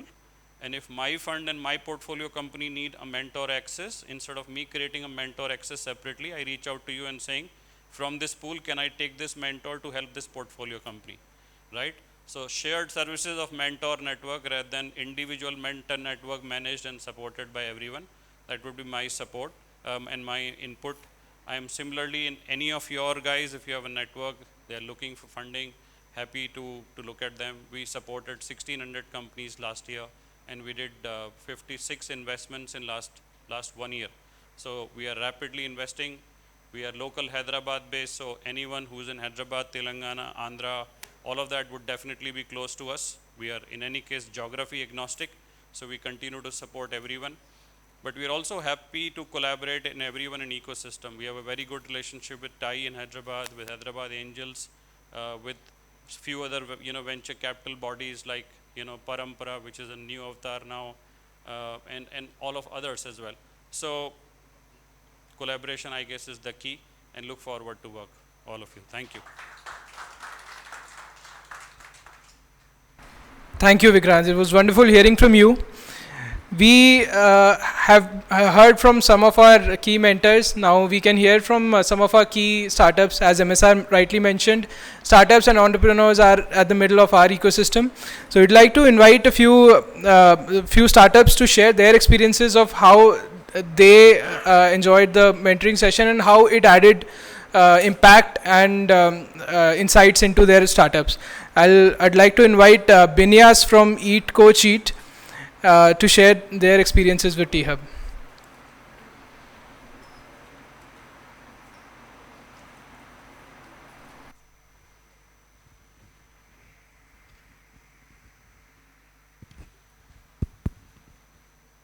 Hi, I'm Binyas from Eat Kuchi Eat. I think the name says we are all about eating, nothing else. So we are a food-based community actually first. Then we are turned into a complete F&B platform, we can tell. So initially started as a small food community which explores food for people in Kochi. Now after 9 months of mentoring all sessions from THub, Facebook Accelerator Group, now we are a member of 9 people right now doing all the work related to F&B. Again, we have a startup accelerator program of our own coming for F&B startups. We have a kitchen for community where we are starting a cooking together and exploring more home cooks to more into a venture-based entrepreneurs. And to talk about the mentoring session, I'll just put it. 9 months back, just me and my partner is there, Karthik. So it was just us. So if we are in a meeting, the meeting is happening for Eat Kuchi Eat. If we are doing a video shoot for a content production, that's happening. Or we are meeting in sponsorship, that's happening. But right now I'm talking here, I know there is 2 videos being shooted in Kochi. One of my brand collaborators is talking to a sponsor for accelerator program, and one of the designers is designing our kitchen design. So that's the change. From just a 2-member team, we are reached a 9-member team where things are happening parallelly just because of the accelerator program on the mentorship. And I believe the first thing that I talked to PS, then he do, what are you doing? So we didn't have a clear idea. Then he gave us the first thing. We are a content-driven community accelerator, community group, where our content speaks a lot and it makes reach out to a lot of people. And the last session that we had, how to make it a scale-up program. And with all the mentorship and all the classes that we went through the 9 months. So thanks a lot for the THub. And I think more to come and connecting with more mentors over here. Nikhil was telling me there are a lot of mentors you should meet and get to know. So which is going to have the next stage, hopefully. Thank you. Thanks a lot. Thank you so much, Binyas. Lovely hearing from you. Next, we have one of our key startups who's also a co-working startup, Karthik from Zobase. Karthik, would like to hear from your experiences of THub and THub mentors. Good morning, everyone. I'm Karthik. I'm founder of Zobase. So Zobase is a store management app. Basically, we are helping very small, medium stores whose daily sales is less than 1 lakh rupees to go from a traditional pen and paper to a digital way where they can have more KPIs about their business. So far, our journey was good. We have good MRR of 9 lakh rupees and we have users over 100 countries now. We have 3,200 paying users. And like talking about THub contribution in our startup is like I was part of Lab 32 batch where we got a clarity on like how to ping market, how to understand the user needs, which actually gave her a very big curve in terms of like retaining the users. And then we were part of T-Angel program where we understood like how to pitch investors. And I'm very much fortunate to have mentors like Anish, MSR sir to guide us whenever we had any problems. So I mean the initiative what THub has taken is very, very important for any startup. Because as a startup, we are more focused on product, right? So we might not know more about what business angle, what strategies we need to do. But like having a friend like THub is very, very important for any entrepreneur. And yeah, that's it. Thank you.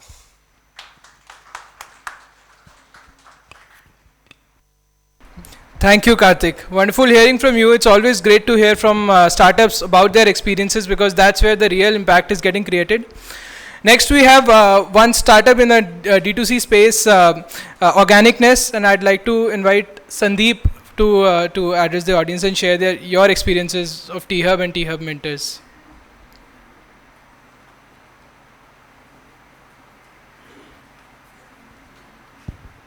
Good morning, everyone. My name is Sandeep Tata. I founded a company called Organicness.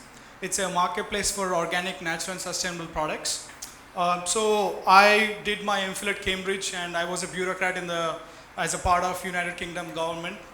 But during the COVID wave, I came back to India and wanted to start something of my own. I was really passionate about like healthy foods and sustainable way of living. I'm a vegan myself from last 3 years. So I was really excited to start the company and we did our full thorough market research. We dedicated 6 months for it. We had all the valuable insights, input, and we were really excited to launch the website and go after the market. But what I realized after a certain point of time is we only had that excitement. So we overlooked so many fundamental aspects like a key strategy, how to reduce the burn rate, the business modeling, fine tuning it, talking to the customers, onboarding different brands, pitching them, and there are so many aspects that we have overlooked. But we were really fortunate to get really good traction initially itself. So within 4 months of launch, we did around 40 lakh sales, and the average order value was great. Retention rate is also good. So that's the reason why I have applied for T-Angel program. So T-Angel program is focusing to connect startups with the investors. So I was really fortunate to work with Mr. Rajesh Adla, who was on stage before.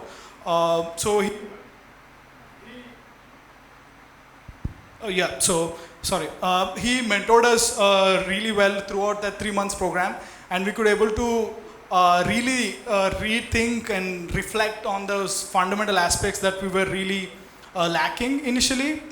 So that's how we could completely reduce our monthly burn rate and increase the customer experience exponentially, and now we are growing quite well now. So that I definitely give credit to THub as an overall ecosystem, and also especially like mentors here like Rajesh ji, and we were also fortunate to meet a lot of mentors within the ecosystem. So that was really, really helpful for us, and the way we are looking organicness right now. So thank you so much for that, and thank you so much for this opportunity to share the experience with you. Thank you, Sandeep. Great hearing from you. Next, we have one more startup. Startup name is WinMac, and the founder is Sudhir. Sudhir, would like to hear from you about your experiences with THub and THub mentors.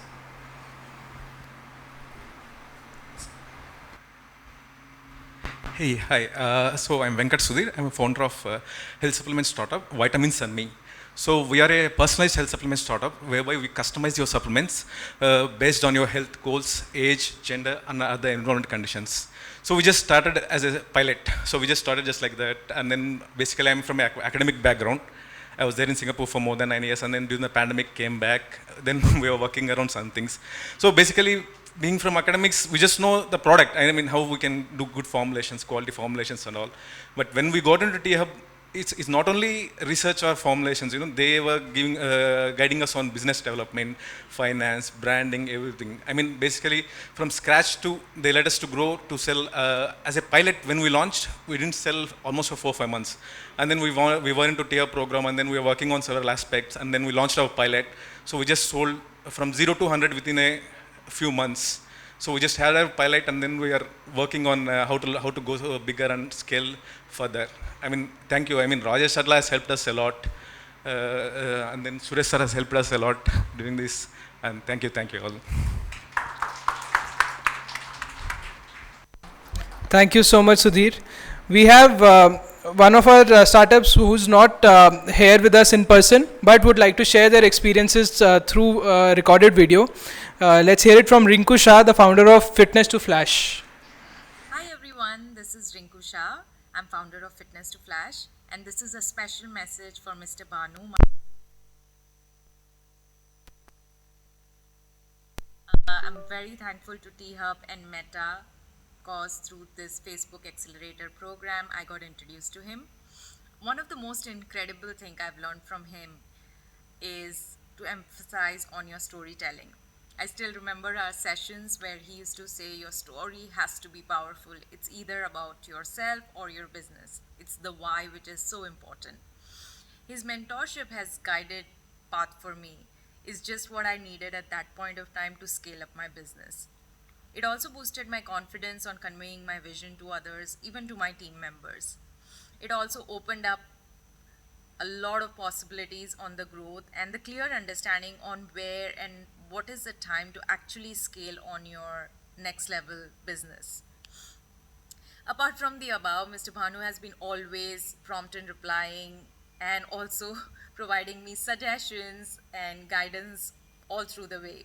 I remember I used to get stuck and I used to message Mr. Bhanu that what do you think I should do, and he used to like promptly reply, boost my confidence. He always motivated me that I was on the right path or what I could do better to actually aim success.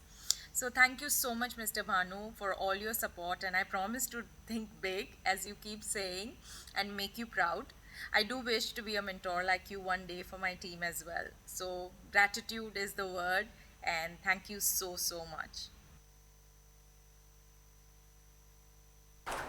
Great to hear from you, Rinku, if you will be attending this event live online. And just for everyone to know, Mr. Bhanu Reddy was a mentor for Rinku.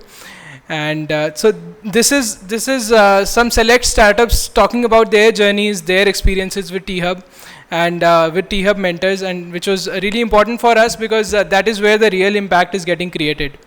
One special mention that I have in terms of mentors, and we would like to hear from one of our key mentors.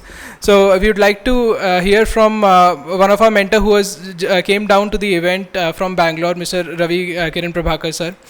He's a partner at Chirac, and he has been associated with THub since very early days of THub, and has been supporting and advising startups on their different startup journeys. Ravi sir, I would like to invite you on the stage for an address.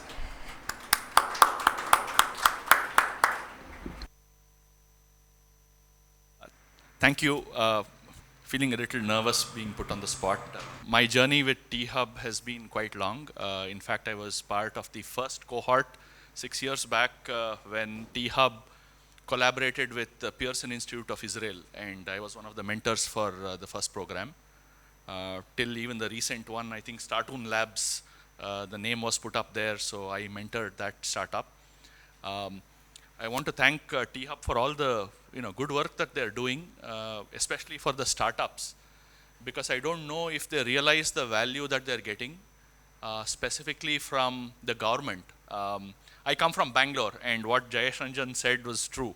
I mean, we are the 800-pound gorilla where everything's there, we are big in everything, but infrastructure is crumbling, things are very bad, and for the longest period of time we were like, it's good that the government is not poking their nose into the ecosystem. And now we realize that that is not the case. We have reached a point where government has to do something. And the fact that THub is backed by the government and there is so much that the government is doing is something that we should all take back. And it's great to be part of this ecosystem. Thank you once again for giving me this opportunity to be part of the system, to be a mentor. And I look forward to interacting with all the mentors here. Thank you.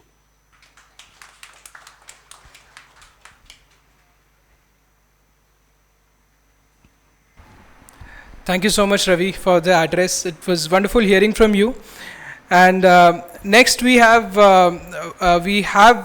like to invite MSR on the stage once again to acknowledge the contributions of our mentors over time at THub.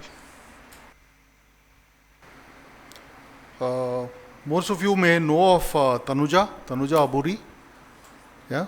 So I'm pleased to share that Tanuja was part of there were 4 women change makers who were recognized by the National Women Entrepreneurship Platform of Niti Aayog. So there were 75 women entrepreneurs who were supported across India, and Tanuja, who's one of our mentors here, is part of the 4. Wait, Tanuja, you can't hide there, yeah? Please come up. I didn't see you because you're sitting in the back. So, for those of you who don't know her, she is the founder of Beyond Pinks. Okay, so I'll get Tanuja to say a few things about what she's been doing. Please don't hide at the back. That's unfair. Come. Thank you so much. Good afternoon. I was actually hiding there because I was hungry. I missed my breakfast. You can see I'm already fumbling. So I wouldn't take much time, maybe 2 points on mentorship. I run a platform of mentoring. It's called Beyond Mentoring, which is mentoring for women. I live that cause. I have a D&I organization, and it's been many years since I'm associated with THub, where we are just kind of extending the entire mentoring concept which we are doing for women, now for mentoring entrepreneurs. So we are looking at different partnerships here, and thank you very much for bringing it up. 75 women across the country which Niti Aayog shortlisted, and the reason they kind of picked my organization is we are looking at solving the D&I challenge by using technology. How do I reach scale? How do I impact large number of women? That's the cause I'm working on, and this is a concept which is very, very close to my heart. I would say I didn't realize when I was growing up, I had so many mentors who have impacted my lives. You really don't call them mentors, but they are there with you in the journey. Today, I continue to look for mentors all my life. I would say at least 20, 25 people who have impacted my journey in the last 3 years as a entrepreneur, and wherever I am is because every step of the way you are just reaching out to people and asking for help, and different perspectives is what it makes it to reach where I am. Thank you very much for giving me this opportunity to be a part of this growing ecosystem of mentors. Women entrepreneurship is something which is very close to me, not just because I am a woman myself. I think there is tremendous potential sitting there. All they need is a little nudge. So I continue to work with them on working with many women mentors as well. Thank you very much, and we'll see you on the lunch. Thank you so much, and congratulations, Tanuja. Now, we've heard from all the key stakeholders and key partners, key mentors, startups, and other partners and leaders from the ecosystem. And it was wonderful hearing from everyone about how their experiences with THub or their experiences with mentors. Now comes the very exciting part of the event, wherein we will invite MSR and Mr. Sanjay Jesrani for a fireside chat and then Ask Me Anything AMA chat with startups, mentors, and other stakeholders sitting over here. So I'd really like to invite Mr. Sanjay Jesrani on the stage and MSR to start the AMA session.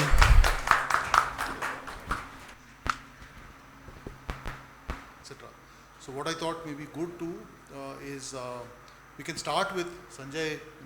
Maybe Sanjay, you can start with some introductory remarks, because Sanjay is, for those of you, how many of you don't know Sanjay? Come on. I think most of them don't know me. Okay, so then we'll start with a brief intro, and which Sanjay had asked you to do yourself. Sure. Right? I mean, I can talk about, I've known him when he was in Sierra Atlantic, which got acquired by Hitachi and so on, but he's a man of many parts. So I think your own journey, and I've heard interesting stories about how he sets aside 2 hours every day after golf to support our startups. But I'd like you to get started, and then let's... Sure. Thanks a lot, MSR, Sriram, I think the whole THub team. THub has always been very close. Lots of friends here, Vikrant and Srikant, we were together on a call yesterday. Of course, many more funny, and my Thai colleagues and everybody. I'll just, give a quick 2-3 minute sort of background so that some of you who may not know me, like MSR said, I was part of a very interesting startup journey. And I like to say that it was a $100,000 to a $100 million journey. So I worked only with one company all my life. I was fortunate. I joined them as CFO. This company was called Sierra Atlantic. Interestingly, we were founded in the Valley and in Hyderabad simultaneously. There were 2 co-founders, both Bitsians, Sharat Sura here in Hyderabad, and Raju Reddy, some of you may have heard of him, in the Valley. So with a very frugal capital base, we were a global startup. And I had the good fortune, to be part of a founding team which saw that growth and the scale. As CFO, I had an opportunity at a very young age to take the company public here in India. We were listed on BSE and NSE, took it back private, grew through a variety of acquisitions, and then finally got acquired by Hitachi. This was a part of Hitachi called Hitachi Consulting, a Dallas headquartered consulting company. We got a very handsome all-cash exit. I stayed for 3 years as the CEO of the acquired entity. So from CFO, I went on to be the CEO. And then I left. But Hitachi was also very interesting.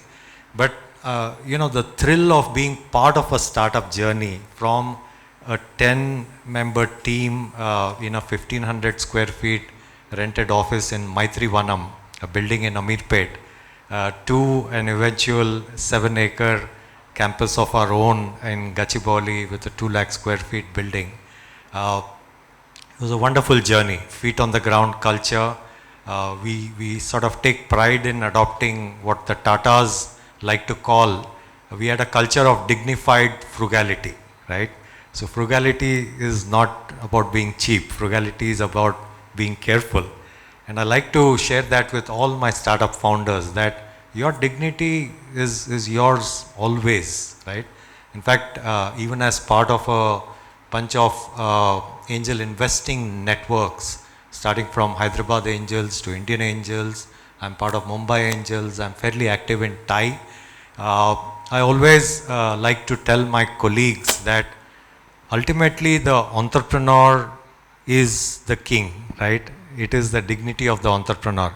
Just because some of us pay 1 lakh a year and get a membership of an angel investing network does not mean that you should not treat the entrepreneur well. You don't ask funny questions, don't try to poke holes into the entrepreneur.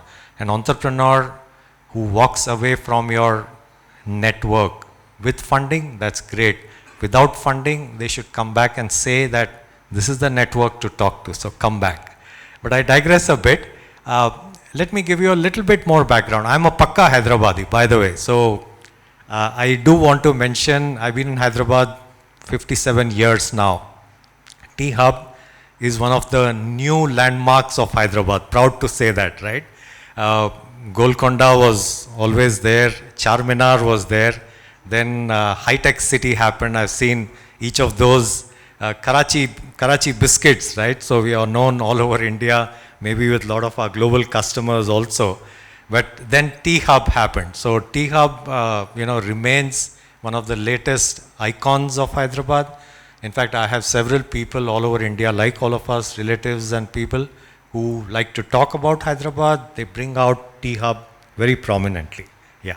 So the last part I just want to mention is I left corporate in the beginning of 2014, 1 Jan 2014. It's been 8.5 years now, and I've thoroughly enjoyed going back from corporate into startups. I really, I was so immensely fulfilled by my own startup journey that I felt whatever I had learned. Basically, I'm a chartered accountant. I'm a Gujarati. I come from a business family. I cut my initial teeth in a manufacturing unit in Sanat Nagar. We had our own family business. So I've seen life very closely. I've handled manufacturing, handled labor, government, PF, ESI, custom sales taxes and bunch of that. And believe me, through my IT journey, that's something we carried in the culture, that IT, we were all very overpaid because of the dollar conversion to the rupee, but it wasn't a reflection on the respective intelligence. So I sometimes feel, even in startups, that while we all focus on tech, there are so many areas, there is tech plus touch. There are so many areas which we can all focus on, invest into, learn from, maybe contribute to. It took a little more time, MSR, but no, I think that was fabulous, fabulous, Sanjay. Okay, I'm going to now ask startups. I can see Karthik here. Who are the other startups? They're all sitting in the back. Yeah. So I think Srikanth, maybe if you guys can come up a bit.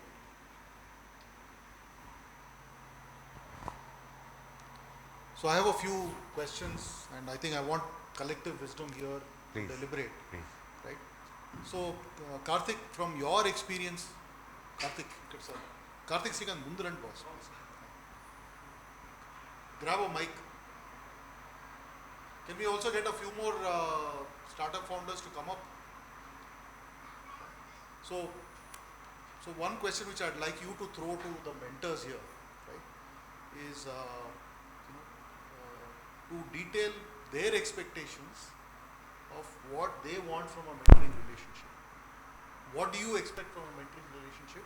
And I'd like the mentors here to respond on what they would like to see in a mentoring relationship. What makes for a good mentoring relationship? Sure. Would you like somebody else to take a start? Yes, I think, yeah. So we'll start with you. So let's get the startup and the mentor person.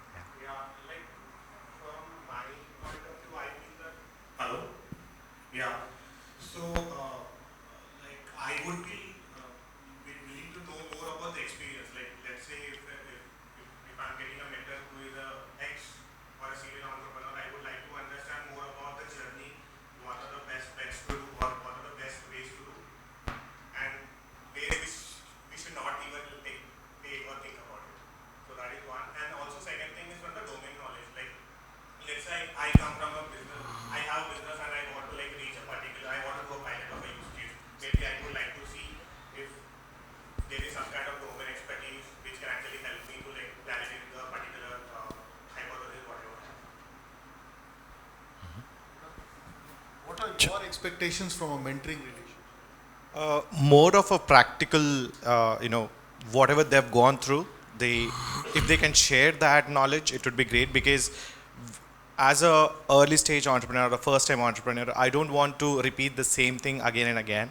So they've already gone through, the mentors or the leaders, they've already gone through certain things, and I want their experiences, I mean what they have done and what they've learned, so that I don't repeat that mistake. And I think like I had fortune, 3 mentors who have guided us, Dave, Rahul Bambi, Karthik. They've all did the similar thing. Earlier, there were a couple of guys saying it is an ecosystem, not an ecosystem. But I have a different answer for that. For me, the ecosystem was super supportive. Every mentor gave me a lot of insights. I've extracted a lot of value from them. And, the journey with them is still going on. Yeah, so basically mentors come from different backgrounds, right? And there are startups who are who belong to different sectors. There are deep tech, there is logistics, there is D2C, and there are so many types of startups out there. So one thing I would love talking about my mentor is something relevant to my industry as well. I mean, they have a wide range of domain expertise, I'm sure, because they have gone through so much. But being really specific to the domain that the founder belongs to or that the startup belongs to, that would be immensely helpful. And second is, again, so as a startup, and obviously as a first-time founders, we see a lot of fires burning within the startup. It could be we are completely ruining our marketing, or it could be we are not picking up the right people. So there are several fires that are going on. So how to pick a problem and sort of go after very well behind it. Maybe something like picking a problem which would arise probably down the line next 6 months or so, and indicating that this would be an area where you need to focus, you need to form a strategy for that. Maybe something like that would be immensely helpful as well. Yeah. I can just take your comment, Karthik, and give a practical example. I'm an investor in a drone startup in Bangalore, very mature. They're probably in the top 3 now. So I recollect it's been about 3 years now that they were getting a very large PO from a state government, which was drone survey for a land titling operation, right? And THub is sort of backed by government. There may be government folks here, but I will be frank that as a startup, if you want to work with the government as a customer, to your point, Karthik, and I really liked what Anish mentioned about execution, right? Finally, you are the entrepreneur. You have to execute. A mentor can be a coach. In my golf language, a mentor is a caddy, right? Who's going to be there with you, who will share his experience. But to this drone startup, so he was getting a PO of about 30 crore rupees, at a time where his previous year's revenue was 2 crore. Okay. Now, I come from a largely finance background as CFO, of course, seen a lot of the other parts of the business. But my input to him was that you will choke on this business if you take it. Because the working capital required to execute a PO of 30 crores, which could revenue at even say 3 crores per month, your actual cost of inputs, right? You raise your first invoice, which might get paid in 6 months later, which you might still face a haircut when you get payment, or some officers changed and then you don't know what happens, right? So sometimes I think even from a startup perspective, I think it's great to think through certain key aspects, right? How do you formulate your ask from the mentors?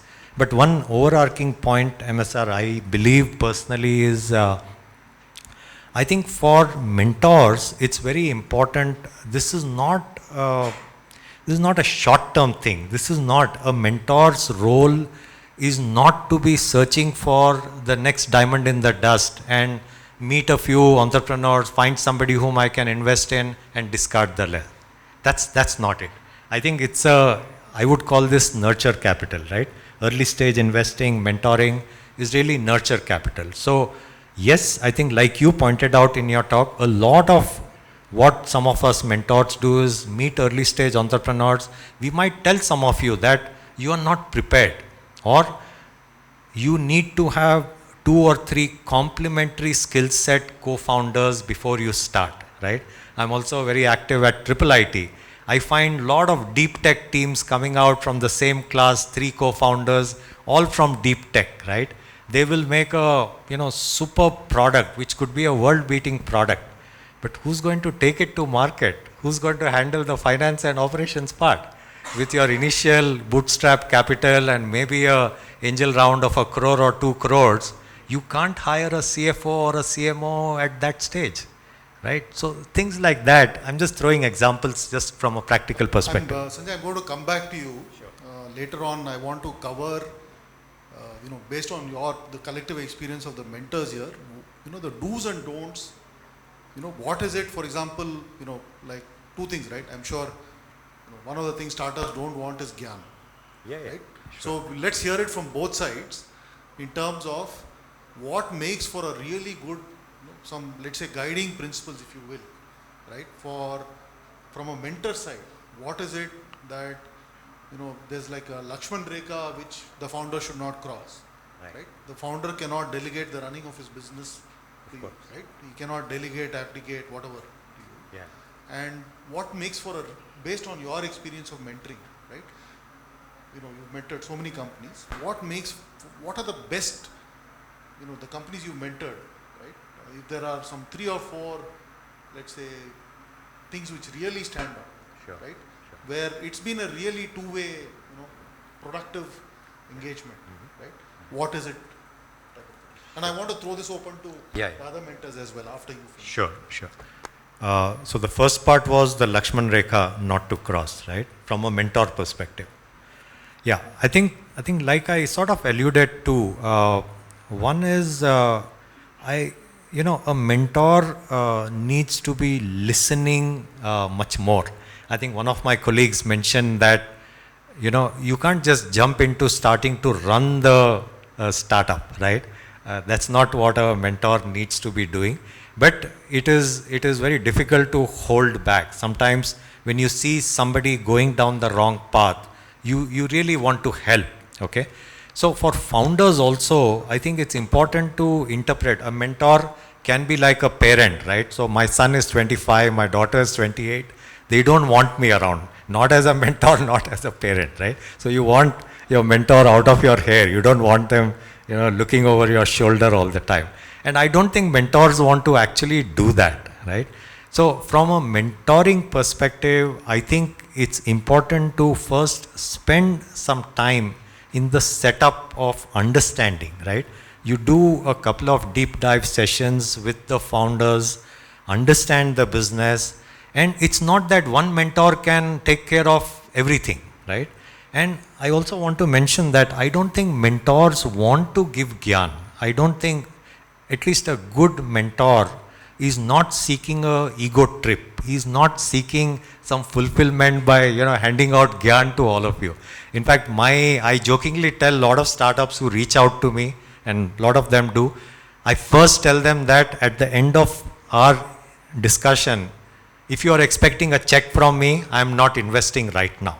I have to start with that, because I also found that a lot of startups expect that once they have pitched to you, they expect that, yes, I will fund you, okay? And I said, boss, it's like a arranged marriage when, boy meets girl, right?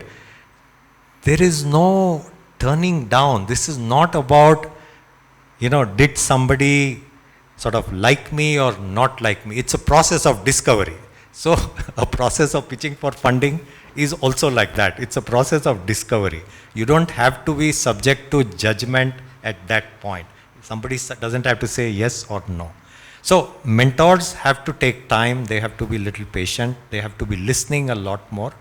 What I really enjoy, some startups absolutely stand out, MSR. Like you said, even in the mentoring interaction, and why some? Many startups, it's also about the mentor helping them, that how do you set up a structured cadence, right? Don't hesitate to ask for the mentor's time. Let the mentor say, no, I can't give you that much time. So I'll give you an example. I have a startup out of Hyderabad with whom I have a half an hour cadence once every 2 weeks. Okay, we spent a couple of sessions, deep dive, and now it's a regular sort of.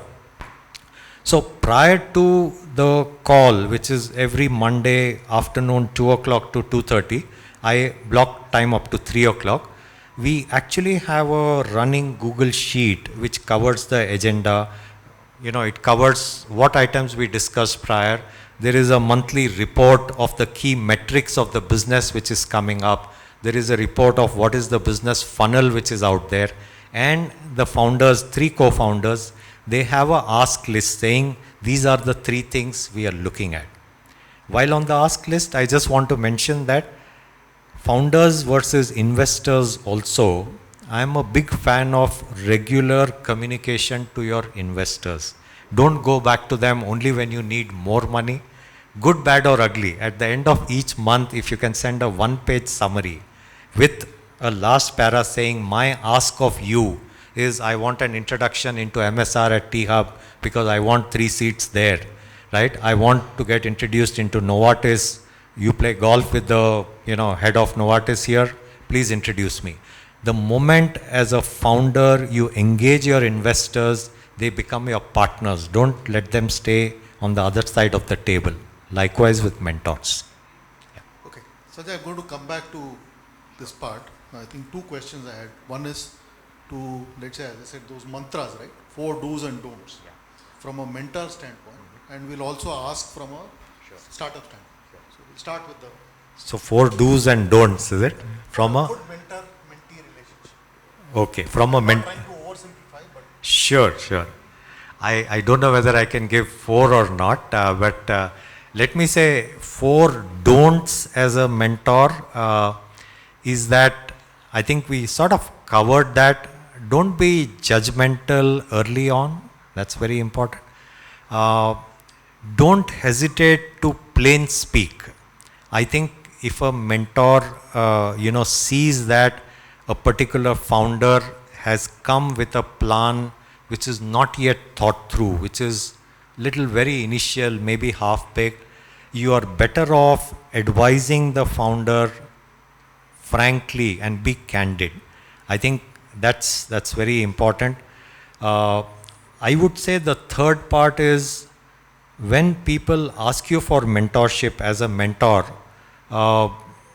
feel free to take a few startups under your wing, but you may not be able to take all of them. So it's always quality over quantity. If some of us feel that we can handle 2 to 3 startups in a month, you want to give say 5 hours per month or so, set aside that budget, but go for spending time with the startup. It can't be like somebody mentioned speed dating and things like that. I think you have to become a part of the startup as a mentor you spend time, you get to understand their life, that's very important.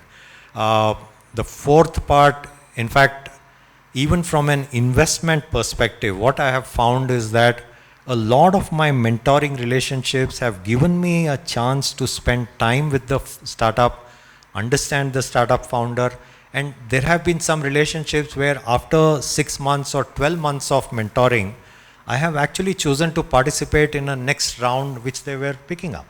So I don't know if I did 4 MSR, but quick cover, yeah. Okay, so I'm going to 2 more questions, and this is something which, again, I'm in the startup standpoint, right? So I guess one of the expectations from a startup, right? For example, if somebody were to go and reach out to Sanjay, is first is Paisa Do, right? Which he answered. The second thing is, boss, you know everybody, right? You know customers here, you know customers in the US and whatever. So obviously, I want to ask you this question about what point, right? When do you start deciding to expose the startup, right, to the network you have, right? And there has to be, again, I guess it's about the trust and comfort and all that. So what are the 2-3 things which a startup should do, right, to be able to get you to start saying, okay, listen, I know XYZ. For example, let's say there's an IoT startup, for example, right? Or there's a EdTech startup, right? And obviously the expectation is they looked at your LinkedIn profile. Sanjay will have 24,000 connections. So sabko ek mail bhej do, and obviously that's something which you won't do. Sure, right? sure. So yeah. No, it's a great question, MSR. Thanks for asking. I think there is always a threshold, So what one looks for is that what is the rigor which is being applied by the founders in what they are doing. That's number one and very important. It can't be a sort of, casual approach to the venture itself. There has to be a clear business rigor. In fact, Subroto Bagchi, a lot of you may know him, ex-Wipro, Mindtree founder, he's written a book called The Professional, which always comes to my mind, in which he defines the professional in a single, very elegant line. He says a professional is a person who can certify his or her own work. I would, use that with a founder that, yes, you will have access to mentors, and yes, I'm not bragging about this, but across my golfing network, my Thai network and investor network, I do have access to a lot of friends, where I do reach out and tell them that, listen, give me 30 minutes time. In fact, because of both our corporate backgrounds, MSR, we also have apart from the entrepreneur network, I have a corporate network which are customers, potential prospects for a lot of B2B SaaS startups, right? So it works all the time. But to answer your question, what one looks for is how rigorous is the approach of the startup? How complete is the product, right? What is the current customer base which the startup has? It need not be that they have to have 20 mature customers already running. Yes, the product has to be complete, in shape. I would love to do a deep dive, a demo of the product, understand that myself. But as long as I am convinced that this founder and this team is now ready to have a customer among the network I'm looking at, I'm very happy to ask, almost demand a 30-minute direct time by a decision maker, which can cut through all the 3 months of pitching cycle which is needed. But to my view, rigor is the single most important thing. How complete is the solution? How deeply have they thought through? What is their approach to business? That part is important. So let's try and quantify that rigor. Sure. Okay. How do you quantify rigor? So again, I can take a live example. Is not a problem, right? This same startup whom I said I mentor once every alternate week on Mondays, real life incident, right? So I connected them to a a very interesting company. So these people have a sort of, alumni engagement solution. Very interesting company. So I connected them into a founder friend of mine who runs a company which is about 3,000 people. They are also part of a much larger financial group which could potentially open them up much higher. So the quantification of the rigor MSR was that actually this company already has customers like Tata Steel. They have very large colleges, universities on their client list. So to me, they were far beyond the threshold I was looking for. Okay. There is another HR engagement startup which also I went through that recently. There, yes, I did have an issue because they had 4-5 customers. They had a sort of enterprise product, but it needed to be integrated into certain aspects because it could cover about 60% of what a corporate would look at.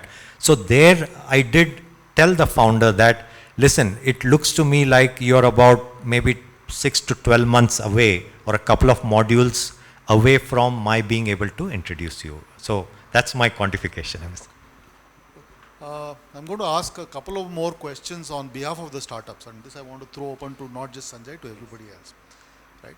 So, in terms of sometimes, and again, must be more aberrations, but it happens, where, so let's say for example, like in this case, right, the example you gave where you had 2 deep dives and then you spent half an hour every week. How much of, if you were to try and put some kind of quantification, right, around the time you can do, what is fair for a startup to expect, right, on a pro bono basis? Sure. And when does, when does it become, both from the, particularly for the mentor as opposed to the mentee, mentee would like it to be lifelong free. Of course. Right? And unlimited access and all of that. But like suppose you were to try and put a kind of framework saying what is reasonable for a startup to expect in terms of how much you can commit on a pro bono basis. Right. And when should the startup start thinking seriously about remunerating you either by way of equity or by way of some retainer or whatever type of thing. Sure. Yeah. No, it's a lovely question, MSR, and a very practical question which lot of startup founders and mentors go through. Okay. So my view there, and there could be other mentors who have different approaches.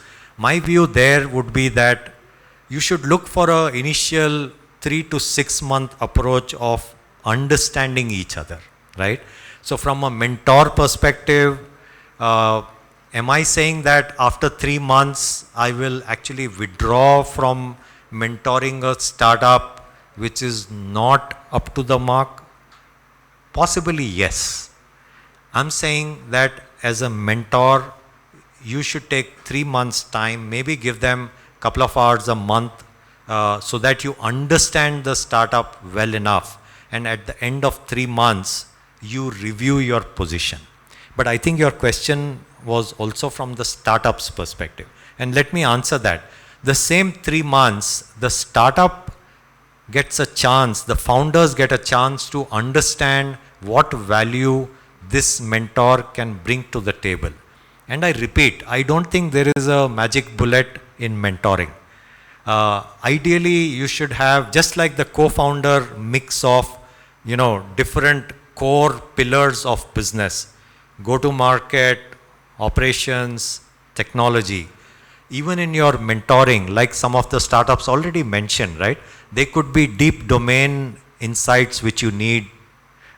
They could be go-to-market insights. They could be finance insights. They could be, supply chain operations insights. So look for a mentor board or an advisory board of at least 2 to 4 mentors. Okay. Assess what the mentor is able to bring to the table. If you like what the mentor is doing, there are established models of equity, right? I'm sure THub has some model. There was the Founders Institute which had a model. There are term sheets which are available. You can go anywhere from say 0.25 to 2% of the equity, which can vest again over a period of time. In fact, I've heard horror stories of a startup which was demanded 5% mentor equity by a mentor upfront. The mentor was a very senior, corporate / government official who promised, because this startup did need a lot of support from corporate / government, who promised to take active part, got the 5% equity, and then sort of just, it was a loose marriage, right? But the point, MSR, I just want to make the key point which you asked is, I don't think the mentors are necessarily looking at, making money from this, at least in the Thai network and a lot of networks I'm part of. Thai's basic reason for sort of Raisan the Yatra is to foster entrepreneurship. So clearly there are a bunch of people who are more than happy to give. But if you want a serious relationship, I think both sides, what I tend to see sometimes is mentors can also be fairly informal and casual if you have not locked them in. So I see that if you can think of equity, if you have decided this is the right mentor for you, feel free to offer. You don't need to, it doesn't need to cover, calculated time and / things like that, but depending on the value of your equity, if you're already a mature startup, you can go down, whatever. But think about that, and that's a way to engage the mentor into a more serious long-term relationship. The last point I want to say, which I have proposed even within Thai and some of my networks which I am a part of, is ideally the mentor should get a chance to invest in a round which the startup is raising. In my mind, that's the best way to allow a mentor / investor to participate in your growth as you reach a funding round. Just go along at the same terms, maybe give them a discount of 20. So I think, Sanjay, just to kind of paraphrase what you just said, I think to work out the construct upfront, right? Define expectations clearly, right? What is reasonable to expect in a 3-6 month window, right? And also about the point you made, a great point you made about setting up a mentor board, right? Because it's very hard for one mentor to be, Brahma, Vishnu, in one, because you may need a deep tech startup which needs somebody who can bring tech value. You need somebody who can bring the financial engineering aspect and all of that. Great point. Okay, so I'm going to ask the startups here if they want to throw some questions, because I have one last question for you. Sure. Which is, how do you avoid toxicity? Okay. Because there are mentor relationships which can go bad. True. So toxicity in a mentor-mentee relationship, right? Again, good question. So like I said, this whole 3-month period, actually, any sort of a relationship which has to, be nurtured and grow, okay? Founders have to be equally careful in nurturing the mentor relationship. Don't hesitate. There is always a way to communicate where you can be clear without being impolite or without hurting somebody. I'm very fond of that. But I'm with no exceptions, I'm an advocate of, if you find something is not working, cut it and move forward. I don't think you should let something fester, and that's very important. Sure. Thank you, Sanjay. Sure. Please. We can throw the house open, for questions. Useful insight, Sanjay. I have one question. So I'm a mentor in a way, but I'm part of the THub team. So when we talk to startups, so the nagging question I always have is in terms of, we clearly said operations we will not get into, but from a mentoring perspective, when they have a, let's say, SaaS-based product or a mobile app, so sometimes the startup comes and say, hey, can you download my app, test it out, and then give me feedback and give me insights into what technology you're using. So what are the boundaries where a mentor should stop? Yeah. Actually, I don't believe in any boundary like that. I wouldn't say that you shouldn't get into operations. What I'm taking away from not getting into operations is, trying to be overbearing. The mentor should not be overbearing.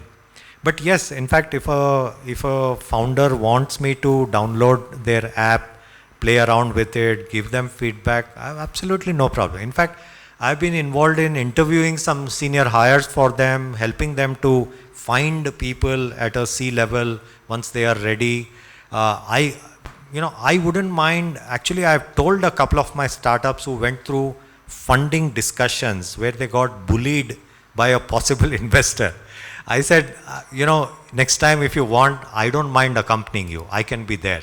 Because sometimes when there are 2 or 3 very young founders in their early 30s, and I'm not broad brushing this, but some investors can give them a sort of deadline and say, boss, if you don't take this check, nobody else will ever invest in you again, and things like that. So I don't think there are any real angels out there in the ecosystem. There are all sorts of things which happen.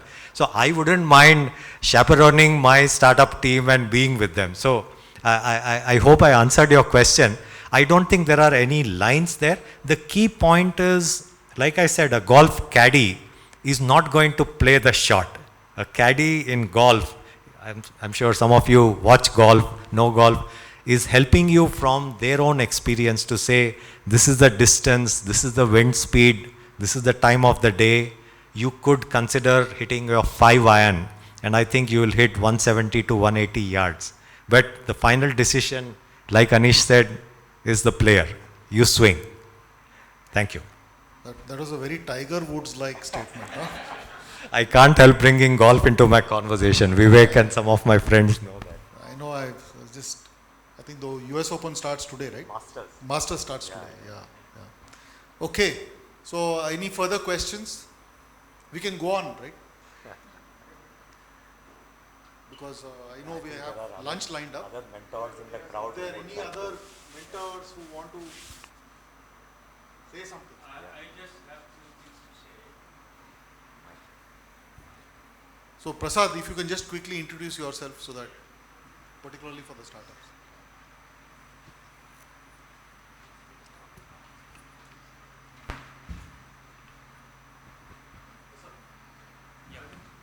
Yeah, thanks. Firstly, thanks for making me part of this event today. My name is Prasad Mudigonda. I've been in corporate for about 3 decades, and last 3 years I'm running a company along with 2 of my friends in cyber security based in Hyderabad. I've been a mentor last 2 years, been talking to a few people. A couple of things came to my mind, during the course of my engagement interaction. One of them is that the startups, with all due regards and respects to them, are very eager to make things happen, very, very eager.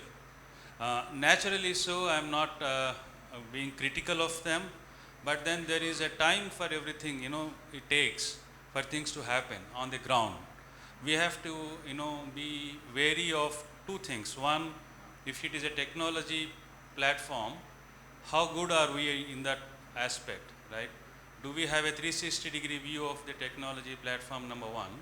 And second, did you do enough research to make sure that you are rightly positioned and placed in the marketplace where you have certainty that you will succeed, right? It's not that there is a formula for it, but then that's where the mentors coming and saying, okay, this will work and this will not work. So I think the eagerness of the startups, while it is appreciated, has to also have some amount of reality in it. Absolutely. I think that's the first. Second, from my little interaction over the last few years, was there is no follow-up after the first 1 or 2 meets. Typically it stops. I just don't know what's happening after that. I have had some conversation with the then team at THub, and then I didn't have a proper response. So I wasn't sure what happened to those startups that I was talking to. Suddenly they vanished. So there has to be some amount of continuity. Even if the startup decided to fold up, we should be told about it, right? I think these are the 2 points that I would like to briefly touch upon. Thanks. Prasad, I just want to respond to the second point you made. I want to respond to the second point which you made. So we are, so one of the challenges we've had, right, and we've recognized is that we don't have a mechanism to, so for example, we connect a mentor to a mentee, right, and post that, it's really between the mentor and mentee, and there's no visibility at all on what is happening, right? So some of these, like where you had two conversations, after that,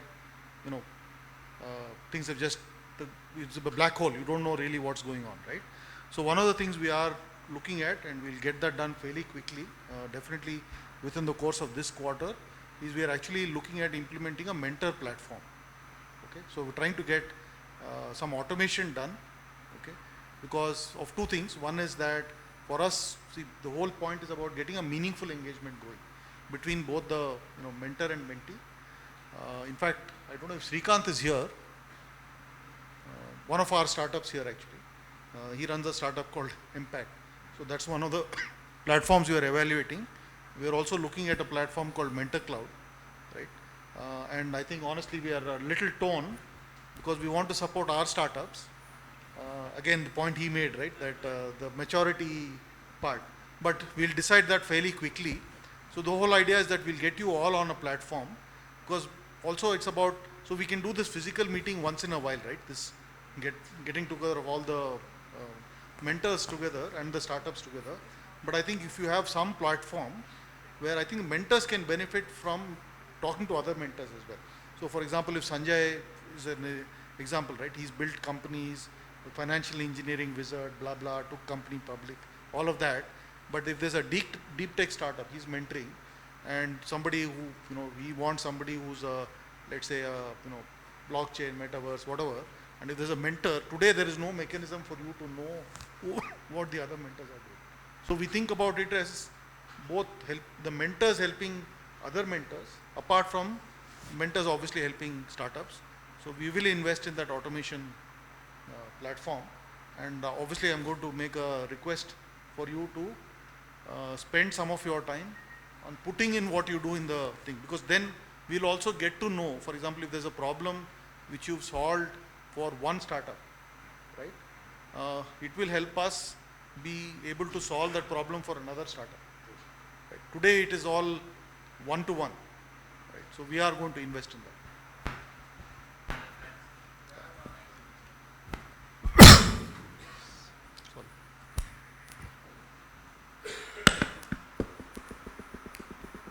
Sir, my name is Buchu Babu. I help a few banks as an advisor in technology, and I do many other things. One small suggestion, I'm with the THub for the last three, I think I should stand up so that I'm more visible, even though I'm very big. So what I suggest, sir, one mentor saying is not sufficient. There should be a pool of mentors where, when I don't know, it's not that one mentor will solve every problem. Maybe I'm good at connections with the bank, somebody's good at maybe some technology. So there should be a way of passing on the request to some other mentor. Something, as sir was saying about automating it. Like, no, okay, he has a question, I cannot answer. Sir, very rightly he said, I have many, at least 7, 8 people disappearing after a few calls. Maybe I don't have the kind of, they found I'm not the right resource for their requirement in some way. So is there any way we can automate? Okay, he needs something which I cannot do. Can I pass it on automatically to somebody who can catch it and help me? This is one way of looking at it. This is my suggestion. Again, we can take the horse to water. One of the challenges I have found in any form of automation, right, is getting people to adopt, right? Because it's going to become one more app on your phone, right? And then you'll have to spend some time on it, right? But I don't think we can do this at scale without some level of automation. I really feel that finally it has to be a pull factor. Actually, the startup, the founder is the center of the universe, right? We are there as resources, sounding boards. I think the startup is really the key there. I feel even in a platform, as we design it, the startup should be at the center. Because in some ways, it's like a child needing resources. They will find their way. And that's going back to the rigor part also.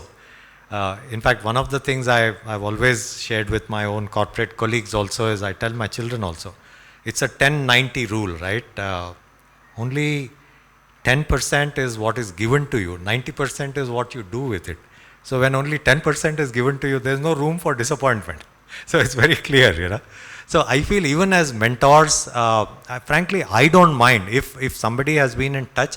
Yeah, if I have spent serious time with them, I definitely at least want them to wave me goodbye, you know, and have a coffee with me and say, sir, I don't find you very helpful now, so thank you. I'm become bigger and I've moved on to somebody else, which is perfectly fine. But otherwise, what I find is that sometimes people will be in touch. Sometimes you sense that you're not able to add value, which is perfectly fine. So there is no forced affection in mentorship. I think that's important. Sajay. Yeah. My name is Ravi Chandra. Hey. I have a small, I just want to know your take on this. I experienced some kind of a ethical dilemmas with a couple of the mentees that we have in the last 4 years, maybe with 2 people specifically. How do you deal with such kind of things? You know, where your ethics do not match with their ethics or something like that. Right, right. I'm not sure of the specifics, Ravi, but sure, sure. No, no, I'm not asking you for that. But, you know, like I said, I think the choice is with us. So let me illustrate. Let's say one of our startups which we are mentoring is either not following integrity in terms of they have raised funds and some of those funds are being diverted, or they are seeking business by making certain under the table payments, etc. Right, Ravi? So I would say, I think as a mentor, our role is clearly to point out to the founder that this is going to cost you. In fact, even in regulatory, I think Sundari mentioned that, right? A lot of startups, in fact, on the finance and basic compliance side, right, housekeeping side, they sort of, that's a blind side, and I don't blame them because they have so many things happening. They are overwhelmed by it. But what I try to share with them is when you work so hard, when you have an investor ready, they are going to do a diligence on you, and that diligence will fail because you missed filing 3 returns with the ROC, or you didn't register with the PF or ESI. So what I would say, Ravi, is to try and answer you. I think one, I would definitely want to be candid and say this is not right. And 2, if it's not working out, if the startup founder is not changing what you are comfortable with, I would just walk away, Ravi. Fair enough. Yeah. Thank you. Okay, we two last questions. Oh, we have people behind us also.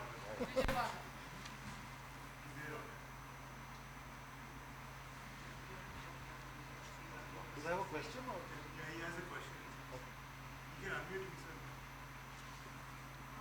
Okay. You can unmute himself. Vijay, if you can unmute yourself. Vijay, if you can unmute yourself and ask the question, please. Yeah, hi. Thank you. It's been a wonderful experience today. I am an upcoming mentor, and I really I thank Raghuveer and Suresh when I had an opportunity to meet up with them 1 month ago in Hyderabad. Sorry for not being able to meet up here in person. And also forgive me, forgive my ignorance. I might be very new to your ecosystem.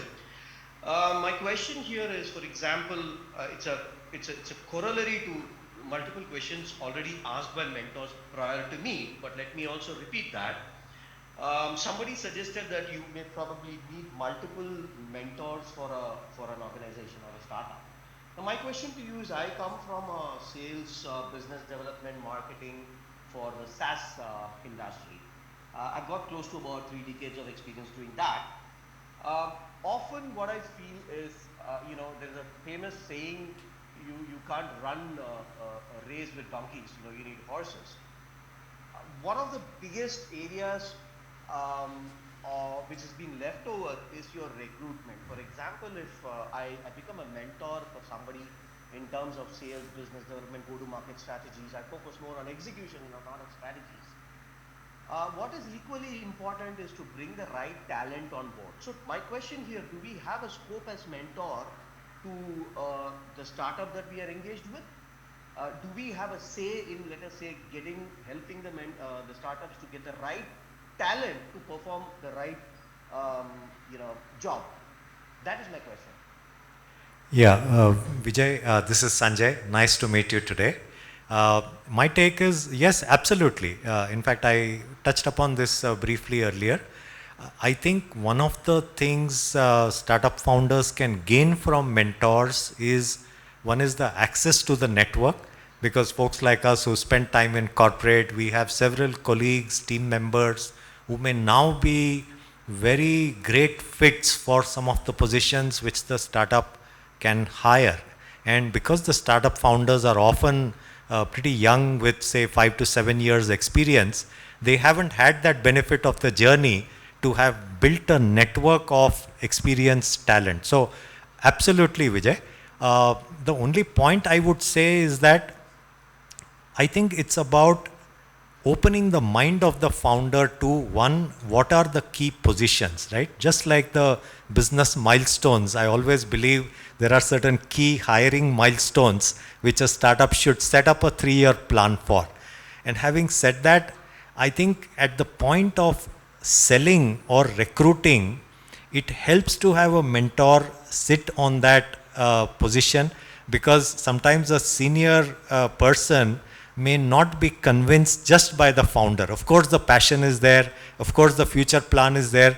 But when they see a person like me with no hair and who's sitting beside the founder, they might get some additional weight to that, saying, if this person is also convinced and he's spending time, he's invested, maybe, there is a stability in addition to the huge vibrancy and the passion which the founder has. So I think it's a great additional value which the mentor can bring to the table. Absolutely. Right. So in technology, in technical terms, we call it scope. So is this a part of an agreed scope or something? I'm just trying to understand how I should be probably looking at whenever I engage in a startup. So again, Vijay, as a mentor, actually the scope is only indicative. It is not exclusive of anything. Like I said, nurture capital, right? So, kuch bhi karenge, no problem. In fact, be a personal coach. In fact, even in sometimes, even as the founders, between founders also there could be disputes where they come to you for some form of a, not arbitration, but at least patching up things like that. So, there is nothing out of scope. Absolutely. Sanjay, I got an idea from what you said. Now there are a bunch of programs which are being done for people to figure out how to become angel investors. So for example, CI is doing one program now, fairly popular program on, there's a lot of, for example, a lot of old wealth in Hyderabad. So figuring out how to get those people to become angel. Corporate also, correct. Yeah. So I think maybe there's now a case, and maybe there's a startup here, trying to figure out how do we put together a curated program, and how do you become a mentor. Right? And you can lead it, Sanjay. One. I think one or two additional programs, I don't know whether it's a part of the plan or not. The co-founder mixer because Sanjay alluded to why it is important to have at least 2 or 3 co-founders, and the persona to be a hacker, a hustler, and a visionary, of these co-founder persona, right? So some kind of a co-founder mixer, if everybody is a hacker in the team, or they're no hustlers, or they're no visionary, etc. Because mentors also can play that role of being a visionary till the time. We've seen examples of people doing that.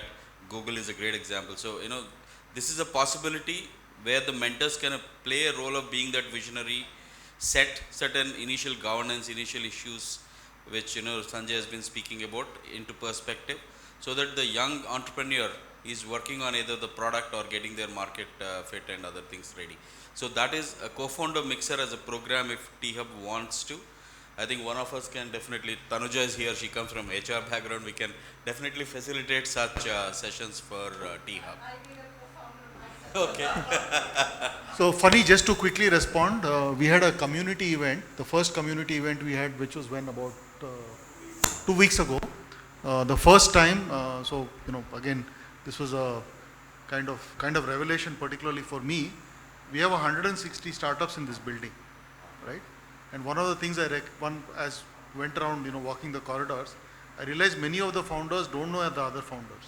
Correct. And the whole objective of having a community like this is not for us to just give, we are not a landlord, right, at THub, hopefully, right, is to also foster the whole thing about having 160 startups within the building is to also get them to engage with each other, right, because many of the nature of the problems they are trying to solve are by and large, give or take, 50% of the problems may be common, right, in terms of how do I build a team, how do I get customers, blah, blah. No, it's a great value, just the community. So what we did is we had an event in this hall. So we bunched all the startups in a particular vertical sitting here. So for example, we had, I think, about a dozen healthcare startups. We had SaaS and all of that. What we did not do, and we were waiting for this to happen, is to get the mentors in, right? So I just want to take a minute, Sanjay, of your time to talk a little bit about, I haven't talked about phase 2. And I think it's important for us to leave the hall with, so phase 2 is in progress, slow, excruciatingly slow, but it is happening, okay? So if all the gods smile on us, we hope to be there by end of June, okay? It's got delayed for reasons which I would not rather want to go to in public, but we'll be there in June. And the reason I'm telling you that is, in terms of the physical space, right, we have about 350,000 square feet in that building. We are not starting with 350,000 square feet, we are starting with 5 floors. And in terms of the physical seating capacity in the 5 floors, it is similar to what we have here. We have about 937 seats here. We have about 960 seats in the first phase of that building. But when built to full capacity, we'll have 3,200 seats in that building. So what we are trying to do by design in that building is to make sure all the relevant stakeholders can be in that building. So when I say relevant stakeholders, it is entrepreneurs, it is corporates. We already have 2 banks which are going to be there, ICICI and HDFC Bank. We've made an open offer to all VCs to be provided a space there at no cost, right? So that organic collisions, you can bump into a VC and tell him write a check. Sometimes hold a gun, whatever. Vikrant has left, so I can say that. He's there, right? Okay. Vikrant, you should be there. We'll talk. Got his checkbook with him today also. He got his checkbook today also. Oh, you got your checkbook? Okay. Yeah. And then we are also getting a few trade, consulates to be there. There are 140 consulate generals in India, and we are working actually with one of them here to make sure that consulates are present there, so that for example, our startups wanting to go to other markets, etc. So I'm also opening, we also have 3 large event rooms. So this room can accommodate at full capacity about 200. We have a room of double this size. We also have an outdoor space which can accommodate 400 people and so on. So one of the things we'll hopefully do is to get all of you to come there more often. We'll try and calendar it. We will not ask you to come every week. We'll try and do it once a quarter at least. The only restriction, it's a government building, so no alcohol is allowed. Some of you may not enjoy that, but we'll try and make it fun, right, to come there. So look forward to having you all there for the inauguration, right. We do hope it's more than, it's not just a physical structure.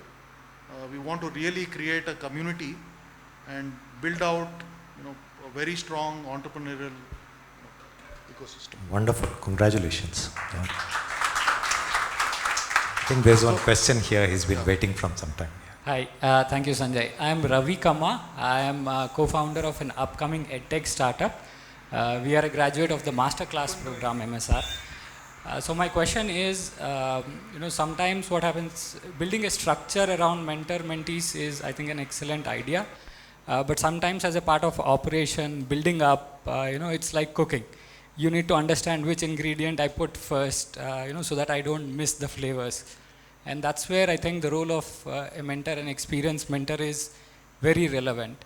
But at the same time, to reach that expert at a given point of time is very difficult. So what do you think is the best way to reach a mentor? Probably sometimes an ad hoc request. And what should be the readiness of a startup founder? Is it a pitch deck, presentation, bio? When we approach mentors like you, how do you, because I'm sure there are a lot of startups approaching you, and then you probably scan all of them and then pick one or two which attract you, from an interest, passion, or vision perspective. So what's your take on that? Yeah. No, great question, Ravi. Good to meet you today. So, frankly, the best way to reach a mentor is through a warm handshake, an introduction. Okay. So whether it's MSR making an introduction or whoever, I think all of us have enough networks. In fact, Hyderabad is such a small ecosystem that you will always find a quarter-degree separation to a person you want to reach, right? The good news, Ravi, is that, in fact, like I said, even from the Thai ecosystem, I see so many of my colleagues wanting to give time, okay, are ready to provide certain inputs. They may not have had the benefit of having spent 7-8 years in the ecosystem, but many of them have. So there are a lot of new people coming into the pool of potential mentors whom you can reach out, Ravi. Again, I would like to encourage you that a mentor can even be a one-time catch-up, right? So like in EdTech, you may want to, actually the founders of existing companies, successful founders, which is again, I always tell my startup friends that they're always sort of saying, sir, a seed round in India gets us 500K, a seed round in the Valley gets us $5 million. So I try to remind the founders that the Valley is a 30-year-old ecosystem. It's a 40-year-old ecosystem. In that way, India, if you see, is going through the first cycle of rotation, right? The first few, the Flipkart mafia and several other mafias are being formed now. So the Udaan founders were part of Flipkart mafia. They went to raise 100 million, they got 385 million, right? Believe it or not. So it looks great. So what I'm saying, Ravi, is that, in fact, I'm recently, I'm very happy that I got to invest in a fund called the Together Fund, which is formed by founders. All the LPs in the fund are actually founders. So what I'm saying, Ravi, is that one, the pool of mentors is largely increasing. Two, like you said, if you can get a warm intro, you get a 30-minute time, which I don't think is very difficult, because a mentor is generally open. You could say that sometime next week, can I get 30 minutes of your time? This is my background. This is the company. This is what I'm looking for. I would say 7 out of 10 people will respond. They may say, no, give me 1 more week time. Let's catch up in the 3rd week of April. But a half an hour call, I don't think people will decline. A mentor is not an investor, right? So I would encourage you to reach out, Ravi, a well-framed communication with a little bit gist of what you are doing. If you want to put 3 slides into it, put that in. You will get a good response, Ravi, not a problem. That's all I can say, okay? Warm handshake is ideal, but even a cold call will get you there. If you can get an email or go via LinkedIn, not a problem. Yeah, thank you. Thank you so much, Sanjay. Thank you so much, MSR, for answering all the questions. Thank you for the audience for such wonderful questions. We know that there would be so much curiosity, because that is one tenet that each startup founder has, that curiosity is at the center of everything. But looking at the paucity of time, we'll have to relook at other questions in another Mentor Meet event, which hopefully we will have soon at THub again, and hopefully in phase 2. So thank you so much. I'd really like to thank you, Sanjay, and MSR for such a wonderful session. Thank you. It was not only insightful, it was actionable at the same time. So now that we are done with the fireside chat and AMA, we'd like to give a small token of appreciation to all our mentors for their effort, time, and overall contribution to THub and THub startups. there are a few things that we have in mind, and we have as an acknowledgement of your efforts. So there is, and right before that, we would like to invite one more partner from the ecosystem. We have Ramadevi Lanka Garu over here, who's currently the Director of Emerging Technology under the Ministry of ITEC, to share your experiences and a few words with the audience over here.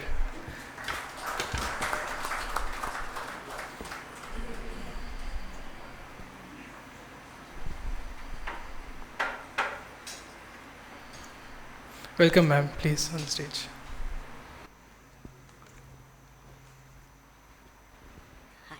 Good afternoon, everyone.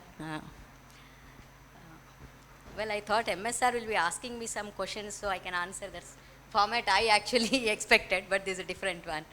Well, good to be part of this, event here. Well, I work with the government, and I try to provide an enabling environment for startups, to work with the government. That's my role, that's what I do.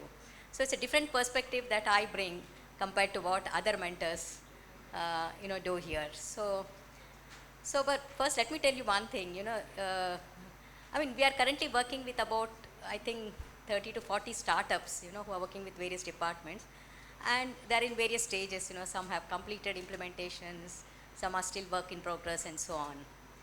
But one thing I can surely say is, the departments are really happy to work with the startups, because it's really refreshing change for them, having interacted with big companies, where it takes time for them to take any decision, they're process oriented and so on.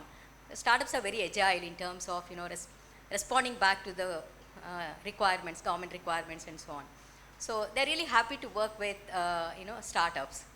But there is always this, mismatch of expectations on both sides.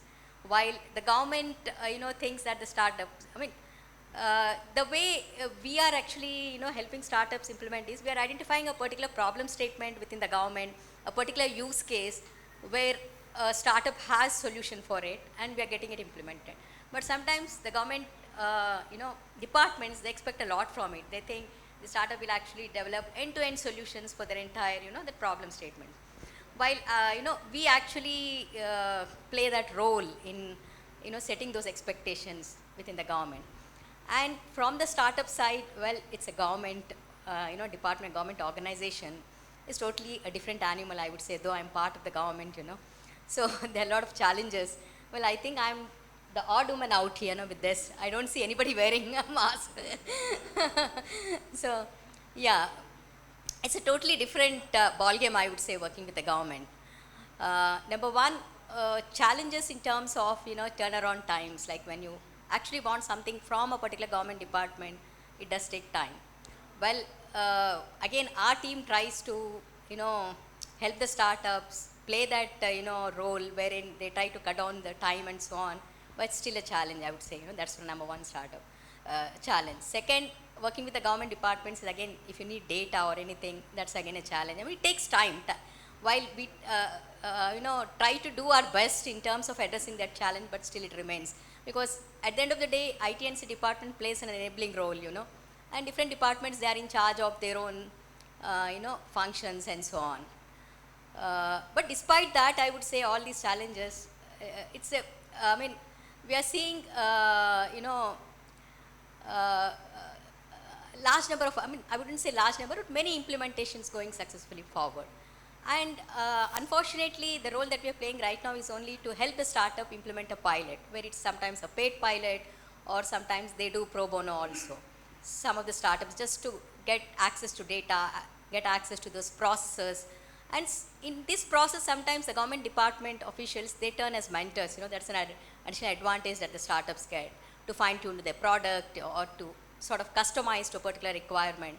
They offer a lot of domain experts, be it health tech, be it, agri-tech, ed-tech, any domain. If they try to reach out to any government department, in turn, though these challenges exist, they also get mentorship indirectly. That's not, we don't plan it, but it eventually happens, where, because a lot of government officials have good domain knowledge in these areas with respect to the government processes, function, and outreach of, the government services.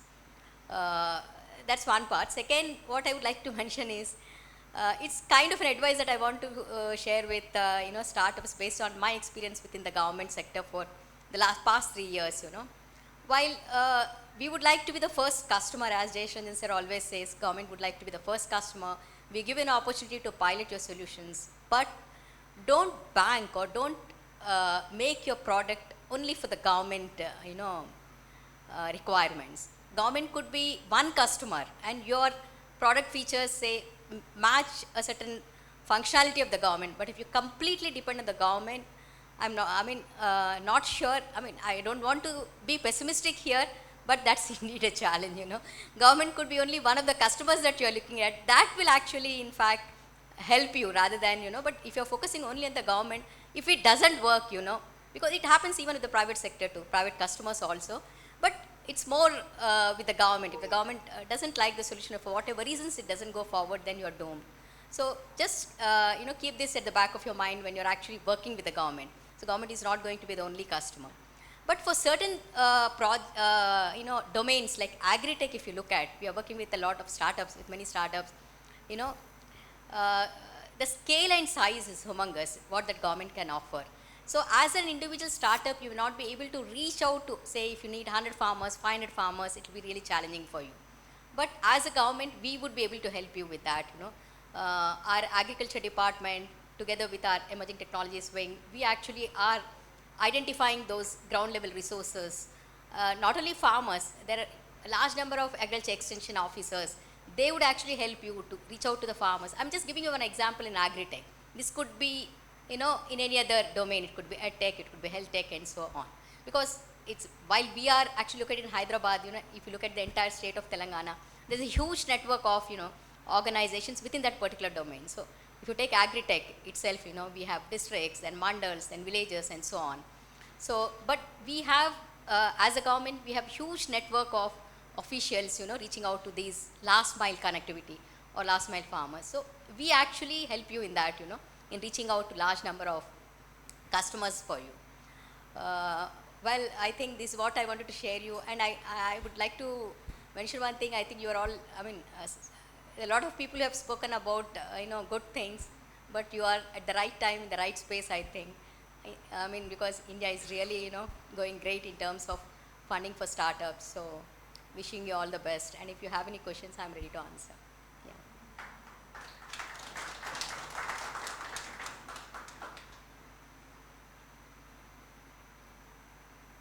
Well, I'm doing a good job then. Yeah. Are there any startups here working with the government? No. Yeah. Good afternoon, everyone. On behalf. As I said, we are an upcoming edtech platform, and our intent is to drive the digitalization that government be one of the players in the edtech digitalization that Telangana government is wanting to do. We want to work with the government in fulfilling that vision of the government. Sure. We'll be very happy to speak to you and see how we can take it forward. Sure, I didn't get your name. My name is Ravi. Yeah. Sure, Ravi, we can discuss later as to how to take it forward. Thank you so much.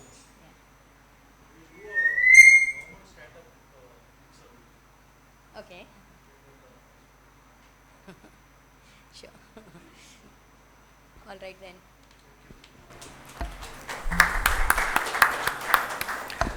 Thank you so much, Ramadevi Garu, for your wonderful words and your advice to all the mentors and startups. Now, as we all know, a mentor is of monumental importance to startups and entrepreneurs, and knowledge and ideas harvested through years of experience are crucial to nurturing and strengthening the innovation ecosystem. And as I said earlier, as a token of appreciation and acknowledgement to all our mentors, we have a few tokens and acknowledgement to give to the mentors. One of them is the pin, a mentor pin, an exclusive mentor pin from THub for all the mentors. Our team will just come towards you, and I request you to pick up the mentor pin and pin it on yourself. So this is one of the things. Second, we have an exclusive THub ID cards for all the mentors now. And these cards will enable all the mentors to enter